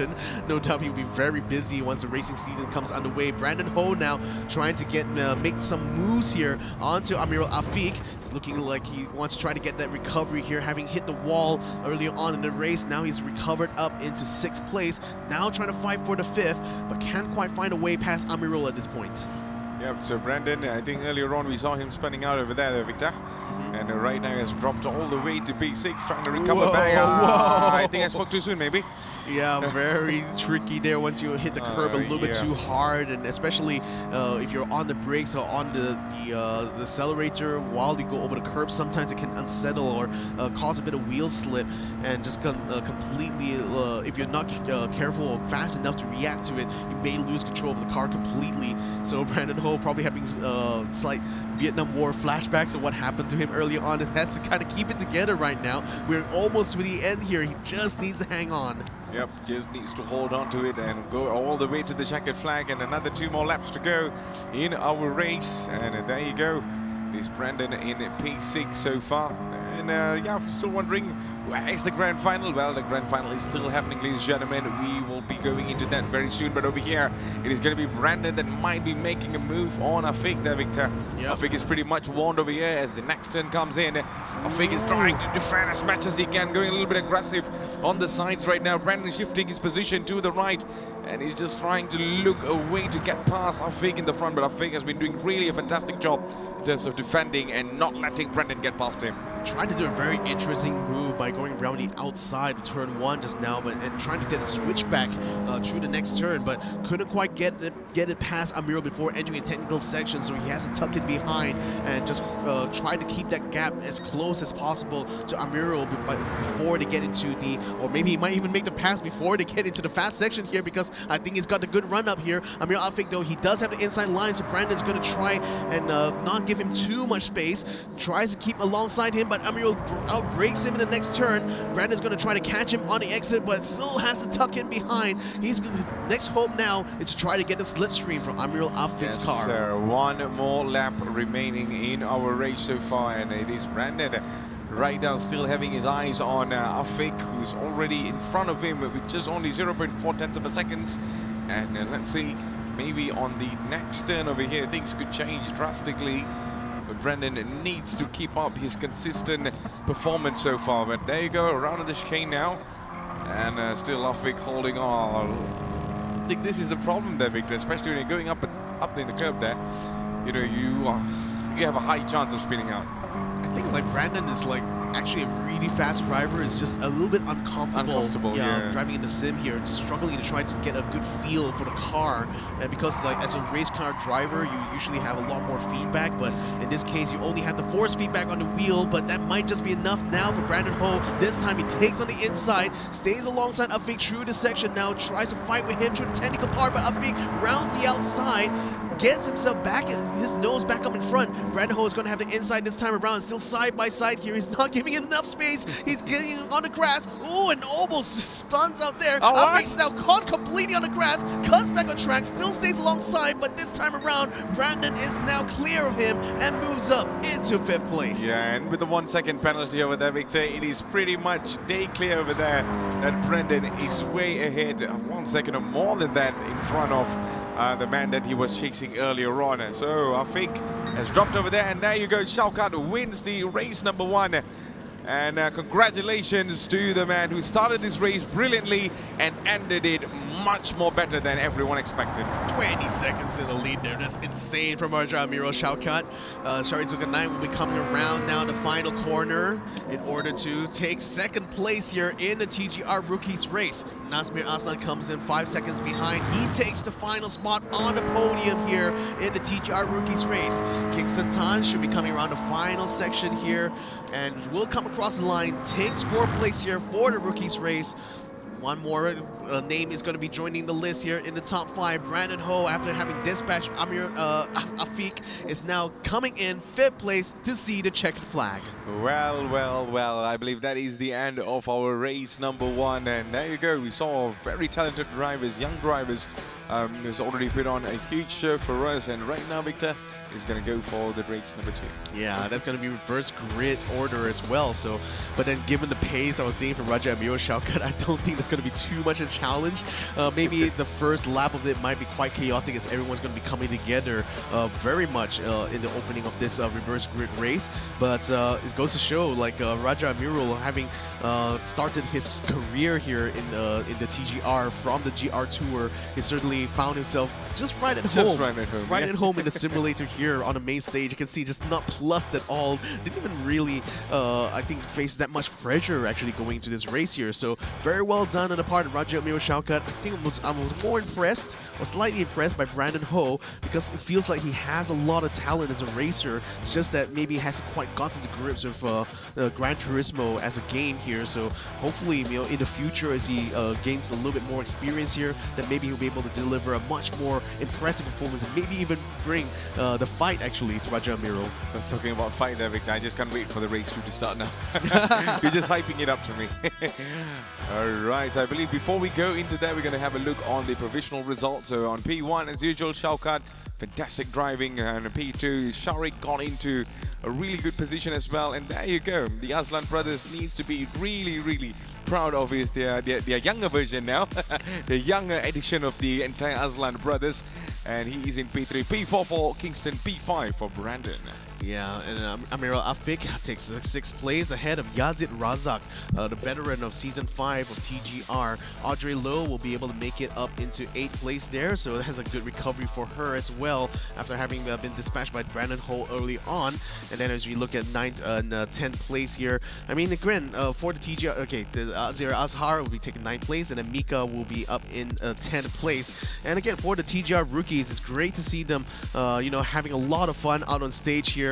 We're going to be seeing them go into race number 2, a reverse grid race. So I think for Raja here, I want to see how long does it take for him to catch up to the front. Yeah, he was really fast in the first race, so it's time to put the actual test on the track, of course. Yeah, it's going to be a challenge for him to try to contend with, but it's going to be very similar to how it's going to be, right, when it comes to the Vios race in real life, because they also run this kind of reverse grid format. Although to be fair, it's not the entire grid that gets reversed; it's only like the top 6 or so that get the reverse grid. But again, it's like you can think of them, for at least for them, it's a kind of like a training session, to get them familiarized with this kind of format of racing, which has been the standard of the TGR races for a very long time now. So yeah, now that we are going to be going into the main stage now, as our host is going to go ahead and have a little bit of words chat now. Them, yeah, a little chat with the rookies up on stage. So take it away, Abangnas. Thank you very much, gentlemen. But just a little bit of trivia. Did you know the winner of this race 1, Raja Amirul Shaukat, 21 years old, has only started sim racing last August. He has never sat in a race car, he's never sat in a go-kart, and I find that hard to believe. Raja Amirul Shaukat, adakah ini benar? Yeah, it's true. Race director, Mr. Alex Yong, is this true?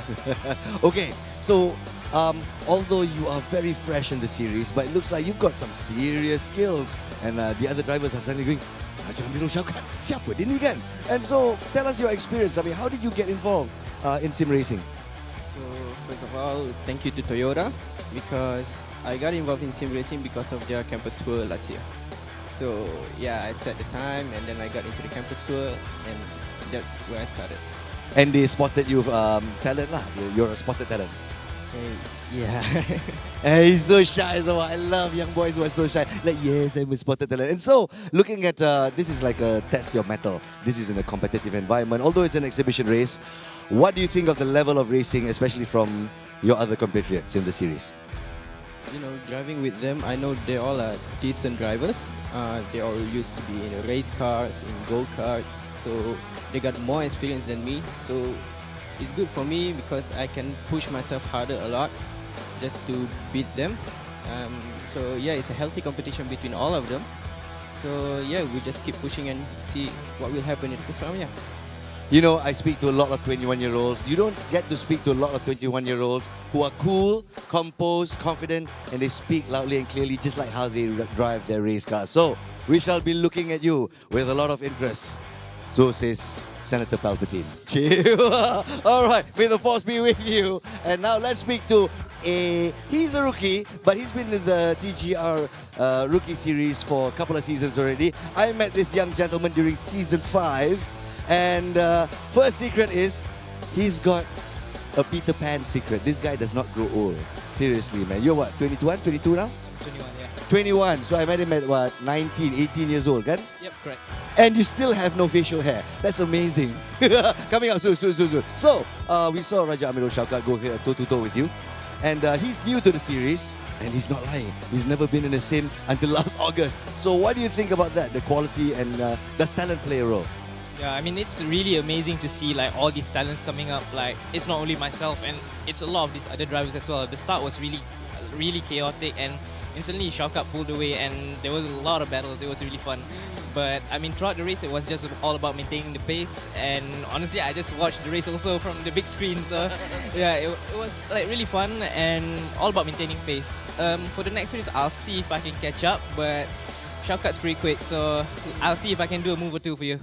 Excellent. I'm going to see the moves from Sharik Zulkarnain. But we take a look at the fact that the top two, you guys were battling pretty fine. But we take a look at some of the other drivers. It does look like they need a little bit of, I'd say, exposure. Because can you imagine doing some of those moves on a real racetrack? Like I saw Afiq just now, just whacking somebody off the track.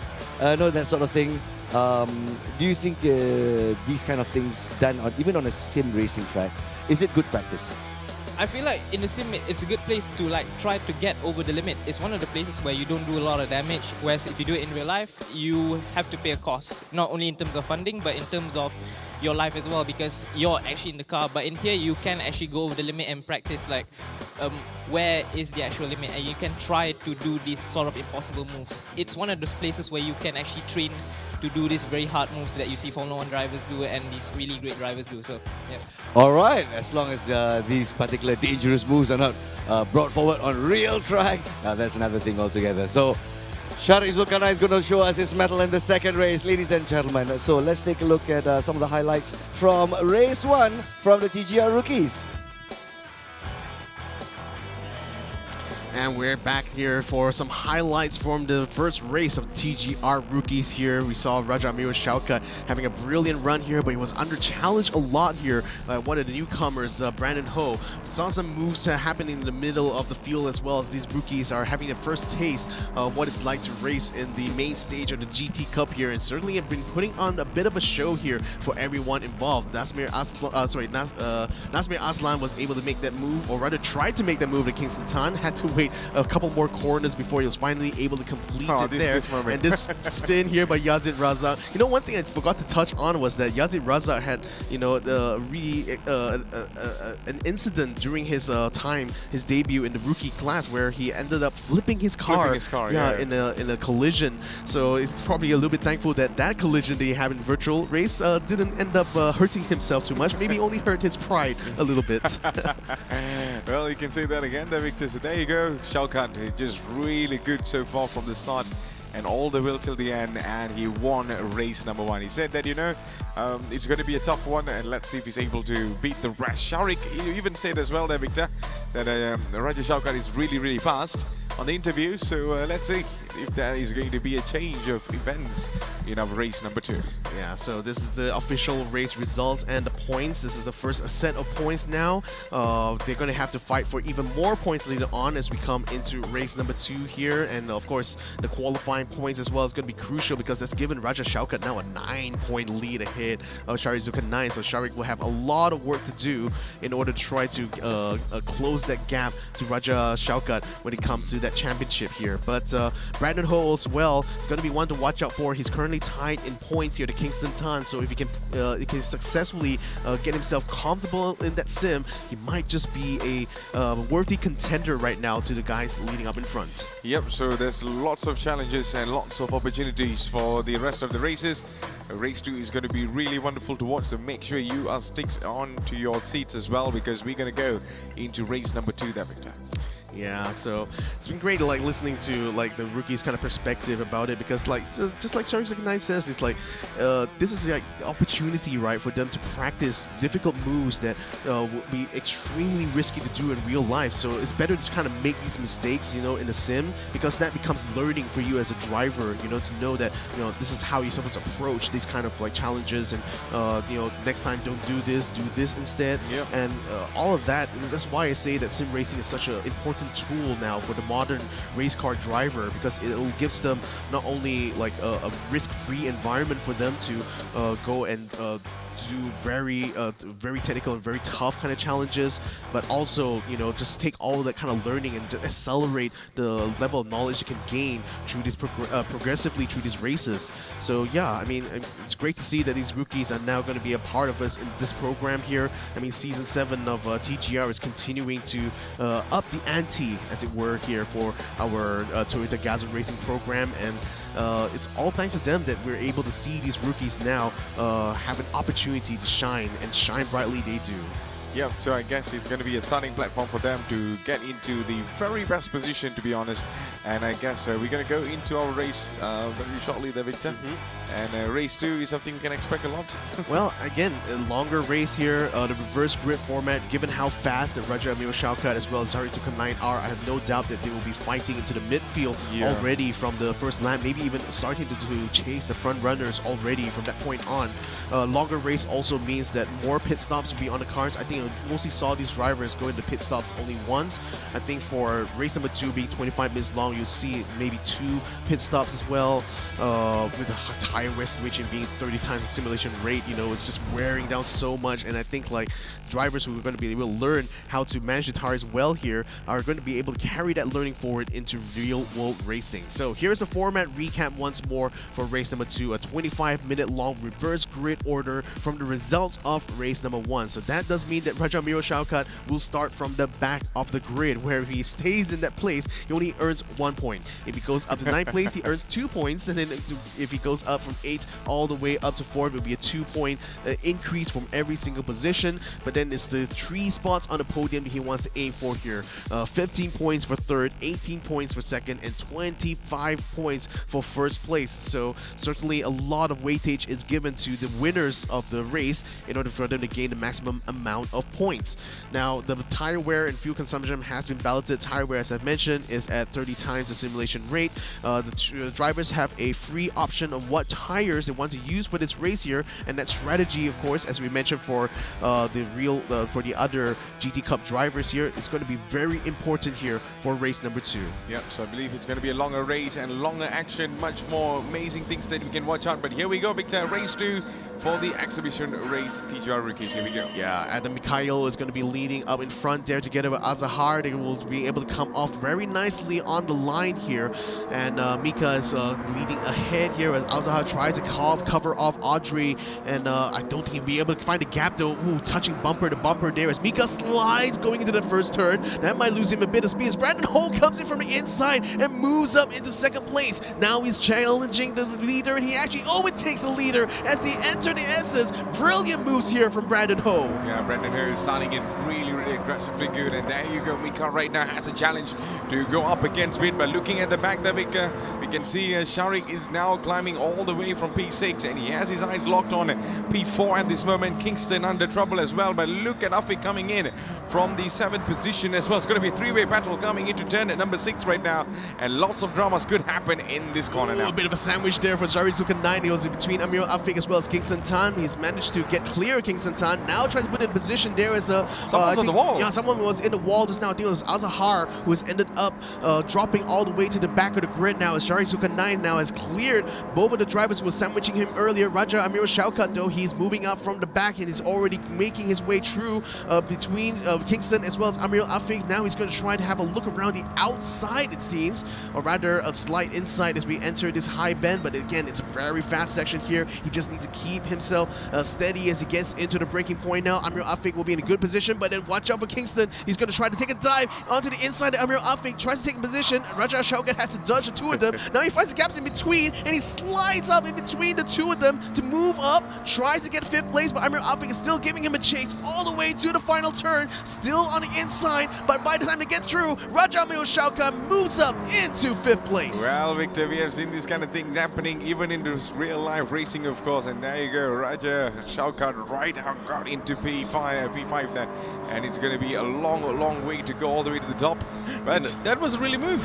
I mean, of course. it just brings to mind the famous quote from Ayrton Senna. It's like, if you see a gap that exists but you don't go for it, you're no longer a racing driver.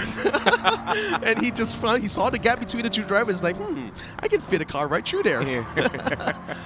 Well done there again to Rajamil Shaukat. So now he's going to be on the chase here. I mean, I mentioned I wanted to see how long it's going to take for him to get up there. So it's taken about more than a lap here to get there, but he's getting onto that way. Jarizuka 9, though, makes a good move there against Mika, Adam Mikhail here. Let's have a look at the replay here as he sets it up onto the southern tip of Road Atlanta. Actually bumps him a little bit and actually unsteadies him a little going into the entry. So naughty right over there, Jarizuka 9. But then again, he's probably just laughing to himself that actually worked for him. Well, even in the interviews, Victor, he has been telling lots of secrets over there. And here you go. You see Shaukat right now, still in P5, might be having a look for P4 at this moment. He tries to go from the inside there. Yazid immediately closes in and dives in over there as well. Mika on the other side on P. Oh, what happened to Mika over there, Victor?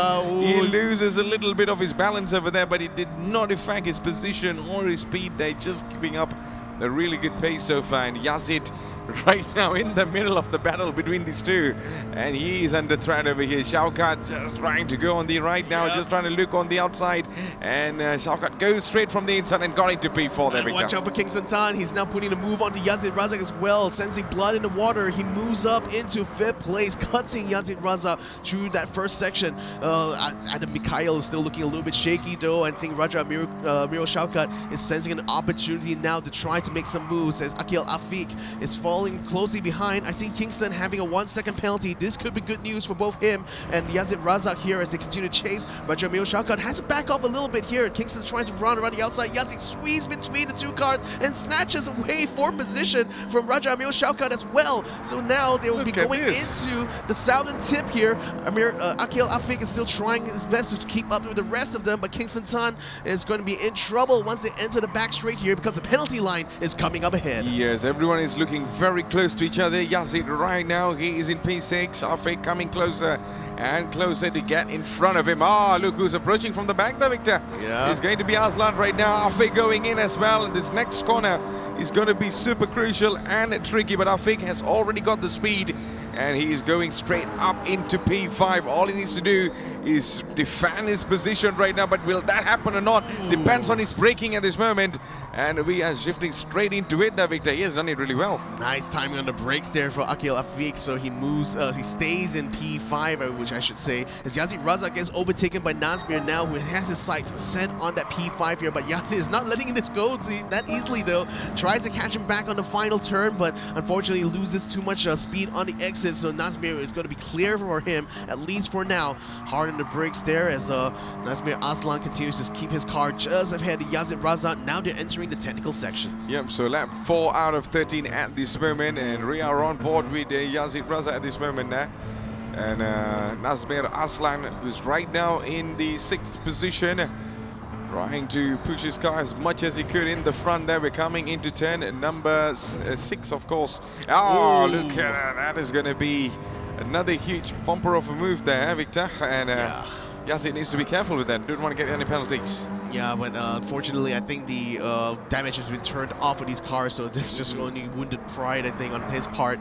But Nazmir Aslan now trying to make the move on Akil Afik to make sure that he stays in P5 right now while he continues to try to chase Adam Mikhail, who's still looking shaky on those exits, just like Brandon Ho, who, by the way, is still leading this race here ahead of Sharizuka 9. But just like him, he's still uncomfortable, I think, racing in Gran Turismo, but still has a lot of speed, though, still enough to keep him ahead of Nazmir, at least for now. Yeah, it's all about who's going to be making this next move. We are going to go into turn number 11 now. And Nazmir Aslan just crawling in the front over there. And Mika might have a chance to actually keep up his position there. And there you go. You did it really well there, Victor. Oh, no. I think I spoke too soon again. Yeah, onto the grass goes Adam Mikhail, and Nazmir Aslan slips into 4th place. Yazid Raza, in the meantime, making a move onto Afik now. He's moving up into 6th place by the time to get through into the main straight. Onto the grass. Look at Kicks a ton. What the heck? Kicks a ton. What? Just moves around the outside through the glass. He still has a 1.5 second penalty, though, so that's he not going seems to like count. he didn't care at all. Yeah, a bit of chaotic situation as Afik goes off the grass. He's off the grass and trying to rejoin, but by the time he does, he takes out one of the Michelin signs as he tries to rejoin the race. And Mikhail completely out of it as well.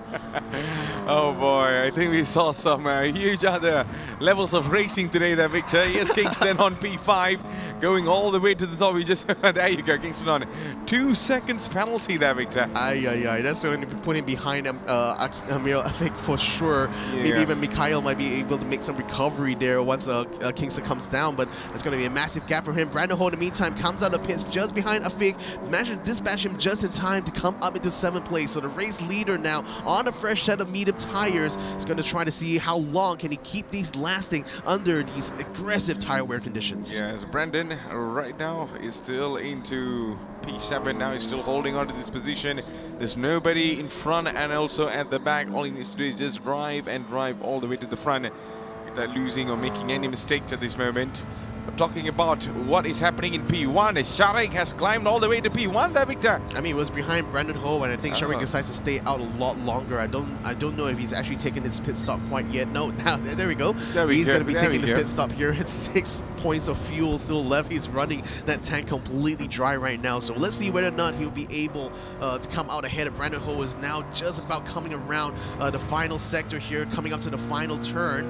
But I think with the fuel still coming out, I think Sharizuka 9 might be able to come out and meet Brandon Ho at the exit, so we'll have to see. He's still carrying a lot of speed though. At the moment, Rajamil Shaukat inherits the lead from everyone else. Still has yet to make his pit stop though, as Sharizuka 9 seems like Brandon Ho is already overtaking him, so Sharik moves down into 5th place. Yeah, so there you go. Raja Shaukat right now still keeping a really decent pace in the front. Well, he hasn't got into the pits there, Victor. Yep. Yeah, neither has needs to at some point. Yeah, neither has Yazid Razak, neither has Amir Afik at the moment. So they have to eventually go into the pits because the tires are almost done here, especially Raja Shaukat's one's is almost done on the outside. The left-hand tires here, the front left particularly, has taken a lot of life taken out of it throughout this 6 laps of running here. So he's certainly going to have to go into the pits soon.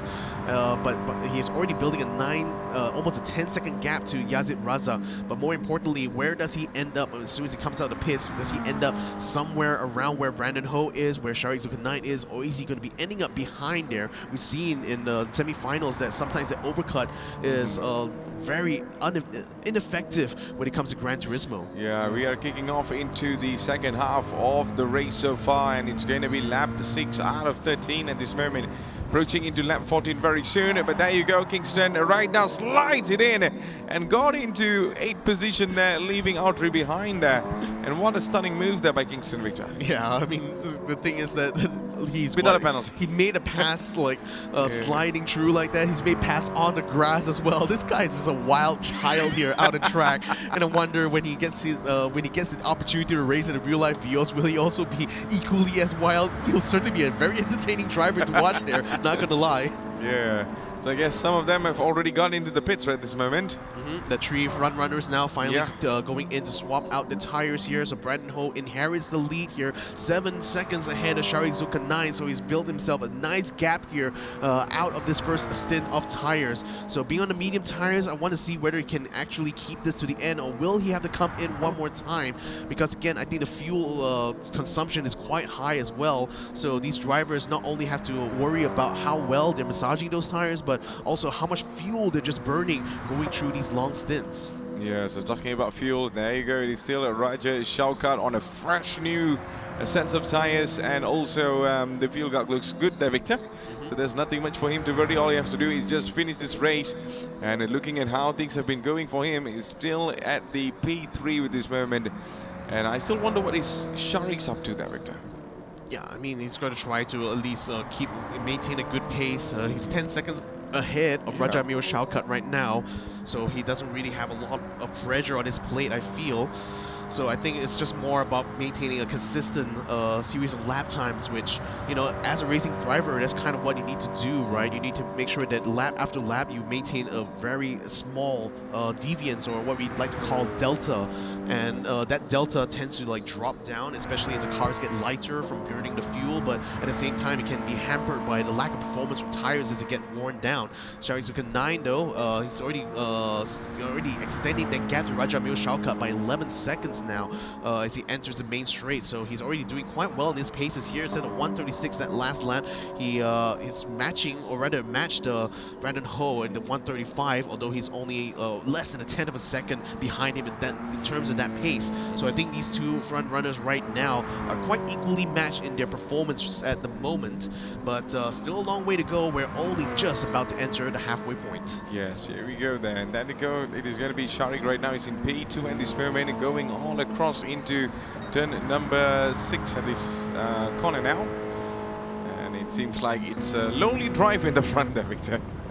Yeah, for sure. I mean, again, when you're that dominant in terms of pace, you usually don't feel pressure. Rather, the pressure can sometimes be invisible because you're not literally physically seeing a car behind you. It's just more about lap times that you're concerned about and watching the gap between yourself and the car behind.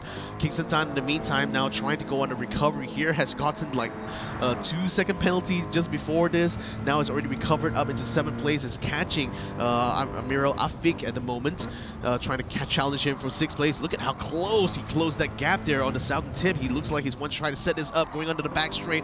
Amiral Afik is going to have to fight it hard here to stay in that 6th position, but Kingston Tan has made a lot of gains now. Just needs to find the proper position to try to fight. He's going around the outside, it looks like. He tries to get himself alongside Amiral Afik for the breaking point, or will he already overtake him? No? Yeah, he's going to be a bit of a dance right now, getting to that breaking point. So both of them now on a drag race here. Who's going to be the first one to blink? Kingston Tan already having a slight nose ahead. He's going to try to squeeze him all the way there. Brakes hard now, going to the chicane, but he cooks it. He cooks it on the entry and ends up in the gravel trap. And Amiral says, "Thank you very much," and moves back away and stays in P6. I kind of expected that, especially when Afik was already pulling at the back there, Victor. So yeah. Well, that happened, of course. Kingston drops it to P7 at this moment, and things did not go to plan, especially that braking just now. Yeah, so that's unfortunate. I mean, again, I was mentioning they were not that comfortable yet driving in Gran Turismo. Yeah. So yeah, I mean, sometimes it's just something they have to gain more experience on, and it's the only way to do that is by doing more practice. And sometimes jumping into the sim is kind of akin to jumping into a completely new and different car, and something that can feel very alien at times, especially with the lack of sensation. But those who actually gain a lot of knowledge, or rather gain a lot of experience on the sim, can certainly find themselves very easily tackling this challenge. So there you go, Nazmin Aslan right now in P5. He's keeping himself in the top 5 position. Earlier on, we saw really something special earlier on, but then at this moment, looking at how things has been, well, Return another 4 more laps to go. Well, do you think there's any sorts of room for surprises now? Well, I mean, Brandon Ho has gone into the pits. I mean, you were mentioning his fuel is looking good. Look at that. Brandon Ho got to the pits, 12 points of fuel left. So that fuel situation is very aggressive as well to go along with those tires. So it really means that they will have to go for 2-stop strategies here, and that's going to be on the cards here for Shariksuka 9, who has inherited the lead from Brandon Ho. Rajamiro Shauka is also overtaking him. I think Yazid Raza might be on the verge of taking him as well, as Brandon actually cuts off his refueling there so that he can ensure that he has just about enough to make it to the end. So now he's going into the end game phase of this race here. 10 more minutes still remaining here, 3 laps to go. Well, I like how you put it, we're at the end game. Yep. All right, there we go. Brandon right now needs to be careful over there. He looks a little bit shaky, but then Nazmir Aslan just keeping the same momentum, and also he's being very consistent with his performance so far.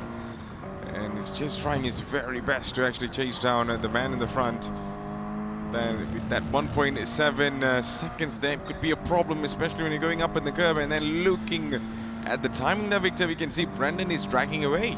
Yeah, pulling away from Nazmir Aslan. So Nazmir is running on the hard tires, so no wonder he's struggling a little bit in pace. I think Brandon is on the soft tire, so there's no surprise why he's so fast. So he wants to try to keep the soft tires for the next 3 laps. That's going to be a very risky thing, but you know, as Shariksuka 9 said, you know, this is where you take all the risks, and you know, you don't have to pay for it in terms of like actual costs, in terms of money, in terms of in terms of health.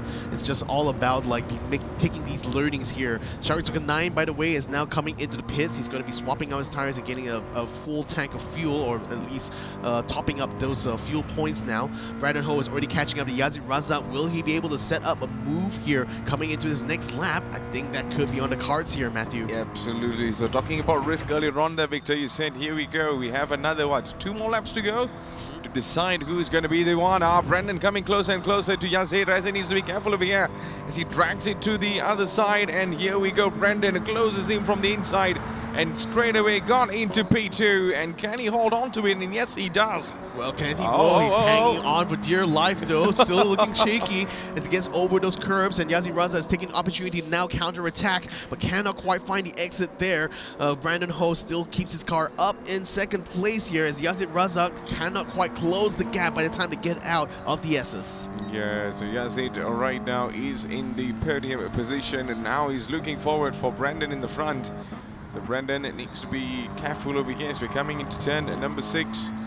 Around at this spot there, and the exit on turn 7 now is going to be really crucial. It's going to be a long way towards the straight, and then it's all about where you brake and how you brake. I think Yazid Raza may have to go into the pits soon. His soft tires are almost completely worn out, and that explains why Brandon Ho on the fresher set of soft tires is able to overtake him in the technical section, which is not easy to do here in Road Atlanta as far as you can see. So that's where the strategy comes into play, right? Like, he pitted a lot earlier. He's going to try to extend the stint here, I think, in order to try to complete the final 2 laps. Yazid Raza now having to decide, having to make a decision whether he wants to try to pit now, or can he still hold up for another lap. I doubt he's going to be able to do that, but he does stay out. He does stay out. So he trusts his tires so well. Yeah, I mean, with a lot of trust, and let's see if this is going to work out for him in the long run. So that does mean that Raja Shaukat and Brandon Ho are still on the top step. Nazmir Aslan is finally pitting here has already run out of fuel, so now he's going to be topping that up and also getting a nice set of tires, hopefully. No, Victor, have you look on his front tires, especially on the left. It is wearing off really, really fast. I doubt he can make another 2 more laps with that. Once it gets completely worn out, he's going to lose control very easily, not just on the front, but on the back as well. Look at that. Now the front tire is completely gone. It's gone. It's gone now. It's going to be understeer city for him on here on out. So let's see how he can handle it. Might have to drift a little bit through these corners here in order to get the car to rotate around, but seems like he is ready for that challenge here. but still staying nice on the line here, but has to slow down significantly, it looks like, going through these two corners. So certainly that performance is the performance differential way greater once those tires completely wear out. Absolutely. So I guess we are coming very closer to the last lap of our race in this TGR Rookies, especially on this exhibition race. And Xiaokat right now still leading this race with 5 seconds up in the front. And Brandon and also Yazid had some interesting fight at the back. But talking about fight, this man has no fight in the front, that is Ivan. Well, the thing is that Brandon Ho has soft tires behind him. Raja Xiaokat's medium tires are almost completely worn. He might potentially try to keep this as the last stint for himself, so we'll see if that plays out well. We do know that once those tires wear out completely, it just your lap times just drop like a rock. So I wonder if that 5-second buffer is going to be enough, though. My gut instinct tells me that it's probably not. He's already lost 0.3 of a second going in between these few laps now to Brandon Ho, so Brandon's already gaining on him ever so slightly. You can already see him on the horizon there, coming out the S's as Raja Amiral does. So we'll see how that is going to play out here. I mean, it's the long game that is being played here, and Raja Amiral Xiaokat decided to stay out for this stint, it looks like. I hope he has enough fuel to make it to the end, though.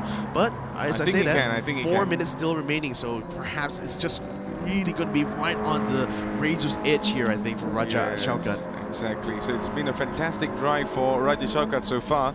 And even in this race one, he's been putting on some extraordinary performance now. And even at this race two, seems like it's going good for him, Victor?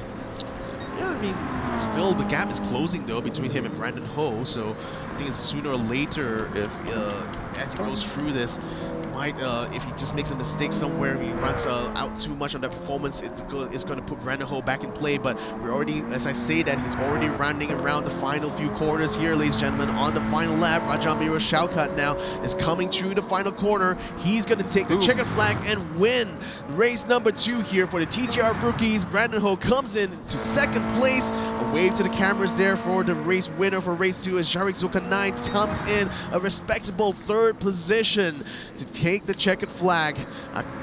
Amiral Afik now is in 4th place. He's now just only entered chicane, so that just goes to show the gap now between the top 3 versus the people in the middle. It's just 25 seconds. It's going to take a long time, but Amiral Afik is going to be able to make his way through now, and should be able to come in and finishes in 4th place. And just behind him, Yazid Razak comes into 5th place. Well, ladies and gentlemen, I believe that is the end of our TGR Rookies race 2. And it has been an interesting race so far. And the top 3 are in a whole different league, Victor. Yeah, I mean, again, I think it's just that they had a lot more experience in sim racing, to be fair. But I'm also equally impressed with Brandon Ho. I think this is probably not his first time maybe driving in a racing game, just maybe not too comfortable in his setup here, so struggled a little bit in that first race, but nevertheless did an impressive performance in this race here. Delivered a lot of the overtaking maneuvers that surely will be highlighted later on. Nevertheless, I would have to say, like, seeing Kingston just slide his way across the finish line there, that man is just a natural-born entertainer, I think. he is. I know. I mean, like, I would be really interested to see how he races in real life as well, you know? Well, so I believe that is the end of our race, and we will be looking at all the results very, very soon. So, what is your expectation there, Victor? What did you see? Any potential races that actually caught your eyes? Brandon Ho for sure. Brandon Ho, like the newcomer in season 7, is already showing, giving ourselves a nice, strong preview of what's to come here in the TGR Rookies this season. So I'm really hoping to see him continue this kind of momentum as we move into the real-world racing series here. For Sharik Zulkarnain, I mean, he's also showing that he still has a lot of confidence coming into this race here. He's certainly going to be able to get a decent haul of points. Maybe not enough to overtake Raja Amiral Xiaokat right now, but Raja Raja Amil Shaukat, of course, having come in here to the TGR Rookies program, coming from the GR Tour, is looking to maintain his position as the best sim racer of the lot here, and certainly has the best claim to that title here. So here is the provisional results as we mentioned. So Raja Amil Shaukat, Brandon Ho, and Shari Supernine in first, second, and third respectively. Amirul Afik makes his way into fourth place ahead of Yazid Razak, who finishes in fifth place. Kingston Tan slides his way into sixth position as Azriel Azahar finishes in seventh place. Adam Mikhail rounds it up into eighth position, and Nasmir Aslan only finishes in ninth position. Not exactly the best position to be in, and Audrey Lowe is unfortunately one lap behind and finishes in 10th. Yeah, so that is the provisional result in our TGR Rookies exhibition race. And I can tell you, it has been an entertaining race so far. Yeah, very entertaining one. I mean, certainly not at the same level as our grand finalists, but then again, you know, this is their first taste, their first jump into sim racing here for the GT Cup, and it's great to see that they're all out here at least putting out a good show here in their exhibition race. So we thank them all for coming out here as we wish them all best of luck in the future as they continue to race here in TGR. Yep, we are definitely going to be looking forward more of the action in the coming editions of TGR GT Cup as well. But before that, we're going to go and have a little chat with the racers alongside with Abang Nas on the main stage. Take it away. Thank you, dear racecasters. Yes, I got to pick up on what you said earlier. The level of racing is quite a bit different from what we see from the finalists, but these boys are making their mark, that's for sure. So we have here in fifth place for race 2, Yazid Raza. But of course, I'm here with him because he has just won his first sim racing endurance race just 2 days ago. Jadi, macam mana pengalaman untuk menang endurance race yang pertama, especially sim racing? Ya, Assalamualaikum, saya Abdul Imran. Okay, Alhamdulillah. Kemenangan pertama di race room 2 hari lepas, iaitu race 2 hours race room endurance race round 4. Saya bersama tim Super One masa race itu. So macam mana nak cakap, semua happy lah. Dia macam kita menang race ni happy kan. Tapi exhibition kat sini tiba-tiba pula masuk Gran Turismo macam mana dengan prestasi anda dan macam mana dengan level of competition daripada rookies yang lain? Actually saya sebenarnya tak apa sangat main GT ni. Saya selalu main race room. Tapi apa yang saya rasa ini GT punya yang apa tu new punya physics ni dah banyak improve better daripada yang dulu punya lah saya rasa. And then actually saya expect hari ni punya race je hanya exhibition race. Sekali dia orang bantai betul-betul lah. Dia orang bagi, dia orang masuk inside semua, memang rasa macam competition betul saya rasa. Inilah lumrah racing. Kalau kita tak pergi yang terbaik, buat apa kita race walaupun exhibition, sebab anda semua memang betul racers yang kompetitif. Betul saya cakap. Tapi sebab anda pun ni season kedua anda dengan TGR Rookies kan. Jadi perbezaan racing on track dengan sim racing. Yang kita tahu racing sim racing ni kita tak, kalau accident pun tak ada masalah lah kan. So nampaklah tadi macam mana masing-masing mengganas atas track tadi kan. Agak agresif lah, tapi dari pengalaman Yazid lah yang dah drive on track kan. Kalau kita buat benda-benda maneuvers yang agak berbahaya macam tu on track, awak berani ke tidak? Sometimes berani lah. Kita cuba sehabis baik je lah. Jangan jadi macam saya dulu lah. Kita ingat kalau anda nak tahu apa terjadi season lepas, tengoklah di YouTube. Anda boleh nampak. Tapi Yazid, terima kasih. Thank you for coming together with us for this exhibition race. Dan kita akan jumpa di Sepang International Circuit untuk TGR Festival Vios Challenge kita nanti ya.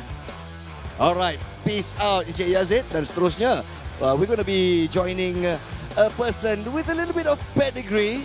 Of course, I think he's feeling the pressure a little bit. And so over here, we shall be speaking to Encik Nazmi. Meanwhile, before we go to Encik Nazmi, I would like to speak to the person who is the oldest in the batch. I see. And so, all right. Nazmi, it looks like I'll have to come and join you first. You know why? Because your name is Nas, my name is Nas, and Nas, those with the name Nas are quite good-looking people. But more importantly, a lot of people had put expectations, even though it's an exhibition race, right? So Nazmi's going to do well, Nazmi's going to do well. But you were at 9th position. Was it tire strategy gone wrong? Are you not familiar with Road Atlanta? What are your thoughts? So for the race too, right? Yeah, I admit the strategy hadn't go right. Wrong. Hasn't gone well.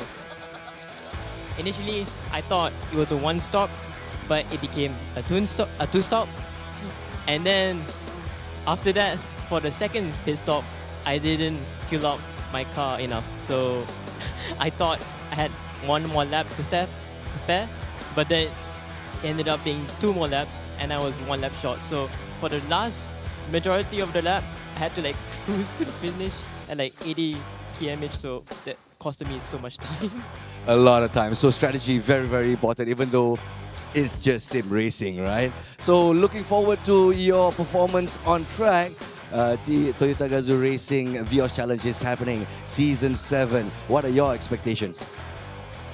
Oh, for this upcoming, Are you ready? oh yeah, I'm looking forward to it. It's a new season, new start, so getting As in mentally prepared? no actually Or this year? I see. I think all the Azlan fans are going to be rather disappointed that you won't be racing this year, but keep at it, that's for sure. You're one of the talents raised by TGR, and let's hopefully see you on track very, very soon. yeah, will do my best. Excellent, Hasme. Thank you very much. 9th placing for the race 2, but let's take a look at the overall standings later on, all right? Okay, now, ladies and gentlemen, we're going to move on to the final member of the exhibition races. Mr. Brandon Ho coming in 2nd place.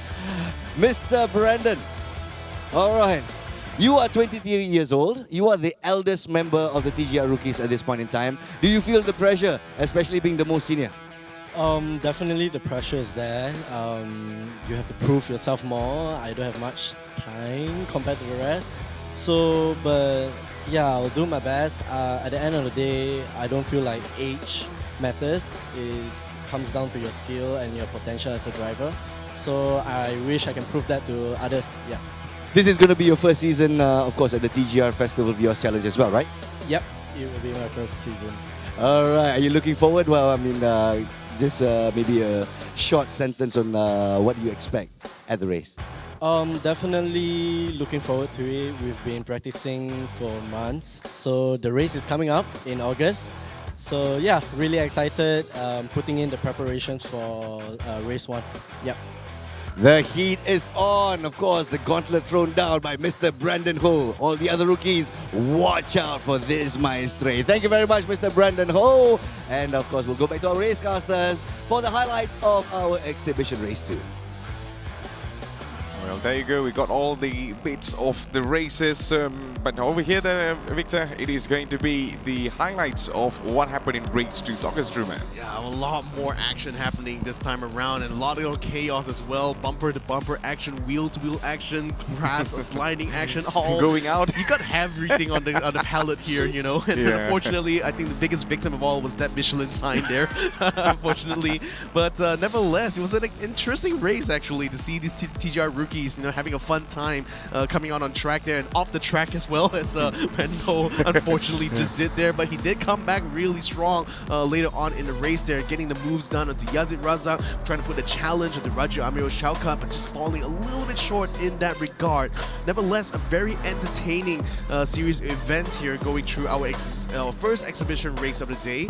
We will certainly hope to see a lot more from the TGR rookies in the future as this TGR season goes underway. So here is the official race results for race number 2. Raja Amir Shaukat, of course, taking the bulk of the points here, having finished in first place. Brandon Ho with 18 points could potentially bring him quite a challenge, but in the Drivers' Championship, we have to see from the overall results later on how that will turn out. Sharid Zuka 9 having 15 points in P3. Amirul Afik with 12 in P4. Yazid Razak finishes in P5 with 10 points to his name. Kingston Tan gets his 8 points there, a respectable finish for him. No doubt about that. Azriel Azahar finishes in P7 with 6 points to his name. Adam Mikhail with 4 points. Nazmir Aslan with second with 2 points. And Audrey Leong with 1 point rounds up our 10 TGR rookies. Yes, and this is the moment you guys have been all waiting for. We're going to go and have a look on the overall race result. It's going to be Raja Shaukat Victor on 53 points, Sharik Zulkarnain on 34, Brandon Ho on 30 points. I mean, the top three has been in a whole different league, and now, wow. Yeah, a very interesting one here. I mean, Raja Shaukat and Sharik Zulkarnain have been, Raja Shaukat has such a massive lead compared to Sharik, right? But then Sharik still did enough, especially in that first race, in order to stay in front of Brandon Ho in the championship here. So he is going to be taking that second spot from him. Kingston Tan finishes in P4, and no doubt we'll be seeing a lot more of him in the future, hopefully. Amirul Afik finishes in P5 in the championship. Nazmir Aslan in 6th position in the championship, so that's a nice recovery from him for this situation here. Yazid Razak taking 7th spots here, 16 points. Azria Azahar in the 8th spot, Adam Mikhail in 9th, and Audrey Leong in 10th, tied in points with Mikhail. Yes, sir. So that is the overall result. Congratulations to our TGR rookies on the exhibition race. It is done and dusted. Hopefully to see you guys again in the next season. But what a race it has been there, Victor. Yeah, it certainly is. And this should bring us into the end of the first half. But before we do that, we're going to have to throw it off to the main stage to Nazruddin Rahman to give you the prize giving ceremony for our rookies. Thank you very much, guys. And now it's time to, of course, award our TGR rookies with what they're due. An interesting race. Of course, we can see the top three head and shoulders above everybody else in terms of racecraft, in terms of strategy. But I think everybody has a level playing field, especially when they start going on track. And so it's time for our prize giving presentation for our TGR rookies exhibition race. Let's invite UMW Toyota brand manager, Mr. Calvin Tan, on stage to give out the prizes. Rookies, stand by. Right over here, Mr. Calvin Tan. And now, ladies and gentlemen, we are ready to announce our winners and the standings as well. So, ladies and gentlemen, we shall be inviting them one by one. Starting from position number 10, please welcome Miss Audrey Leong. Well done. It's your first SIB racing event. She still has a big smile on her face. I know she feels in her heart she's got a lot to learn, but don't worry. It's a long road to become a champion racer. Well done, Miss Audrey Leong. The only rose among the thorns. And we move on to 9th position. Let's welcome Adam Mikhail on stage. Well done. A good race, a good race. I think Mr. Adam Mikhail here is still finding his footing, but of course the best place to start is right here on this platform. Thank you, Adam Mikhail. At position number 8 is Azril Azhar. Congratulations! Azril Azhar actually garnering a lot of attention because many of the fans are saying, hey, he looks like Kaha from Project High Council. But with the champion smile on his face, we'll see you on track, Azril Azhar. Next, let's call upon Abdul Yazid Raza at position number 7. All right, already a champion in his own right. So over here, he's still humble to say that I'm learning the ropes and he's here to stay. Abdul Yazid Raza, congratulations. At position number 6, let's welcome Nazme Aslan. Please welcome. Our guy was a little bit shy and I think a little bit overwhelmed by the situation, but still a big smile on his face as he draws his medal around his neck. Congratulations, Nazme Aslan. Position number 6. At position number 5, let's welcome Amirul Afik to receive his medal. Top 5, well done. A nervous race 1, of course he improved his standings in race 2. But nevertheless, it's all a big learning curve for Amirul Afik. Well done. At position number 4, let's welcome Kingston Tan. Now, every time we turn to the visuals, it seems like Kingston's on the grass. Very aggressive driver. But then again, let's hope we can translate his aggression into proper racecraft on the track. Well done, Mr. Kingston Tan. Now we go to the top three. Ladies and gentlemen, put your hands together for position number 3, Brendan Ho. Mr. Senior at 23 years old, showing a great example for the other rookies to lead the way. Well done, third place, Mr. Brendan Ho.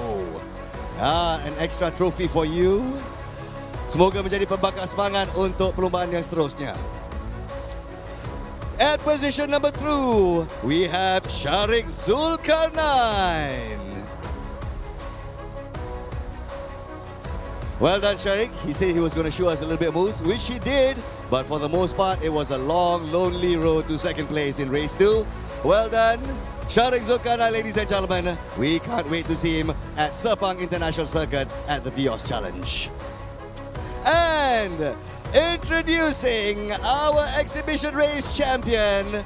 Only started sim racing last August and now receiving his first prize, Roger Amiro Shaukat.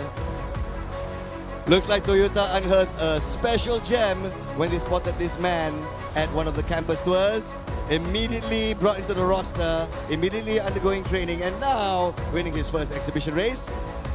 Congratulations, please stay on stage. And now we'd like to invite all our other rookies for a group photo with Mr. Calvin Tan, Brand Manager, UMW Toyota.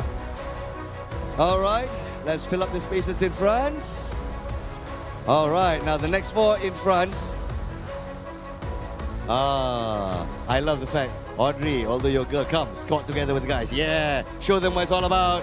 Ladies and gentlemen, introducing some old, some new, but they are the TGR rookies.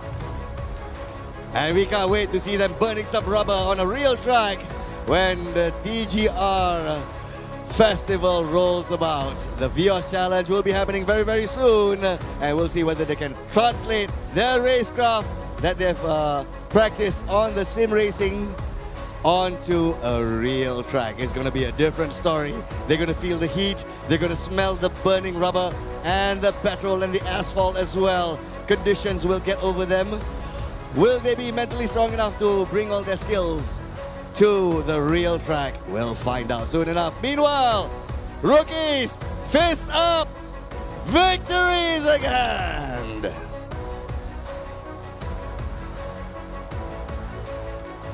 Wonderful to see our grassroots motorsports still fresh and of course still actively looking for talents. We'd like to invite Mr. Calvin Tan along with our racers. Thank you so much for giving out the prizes.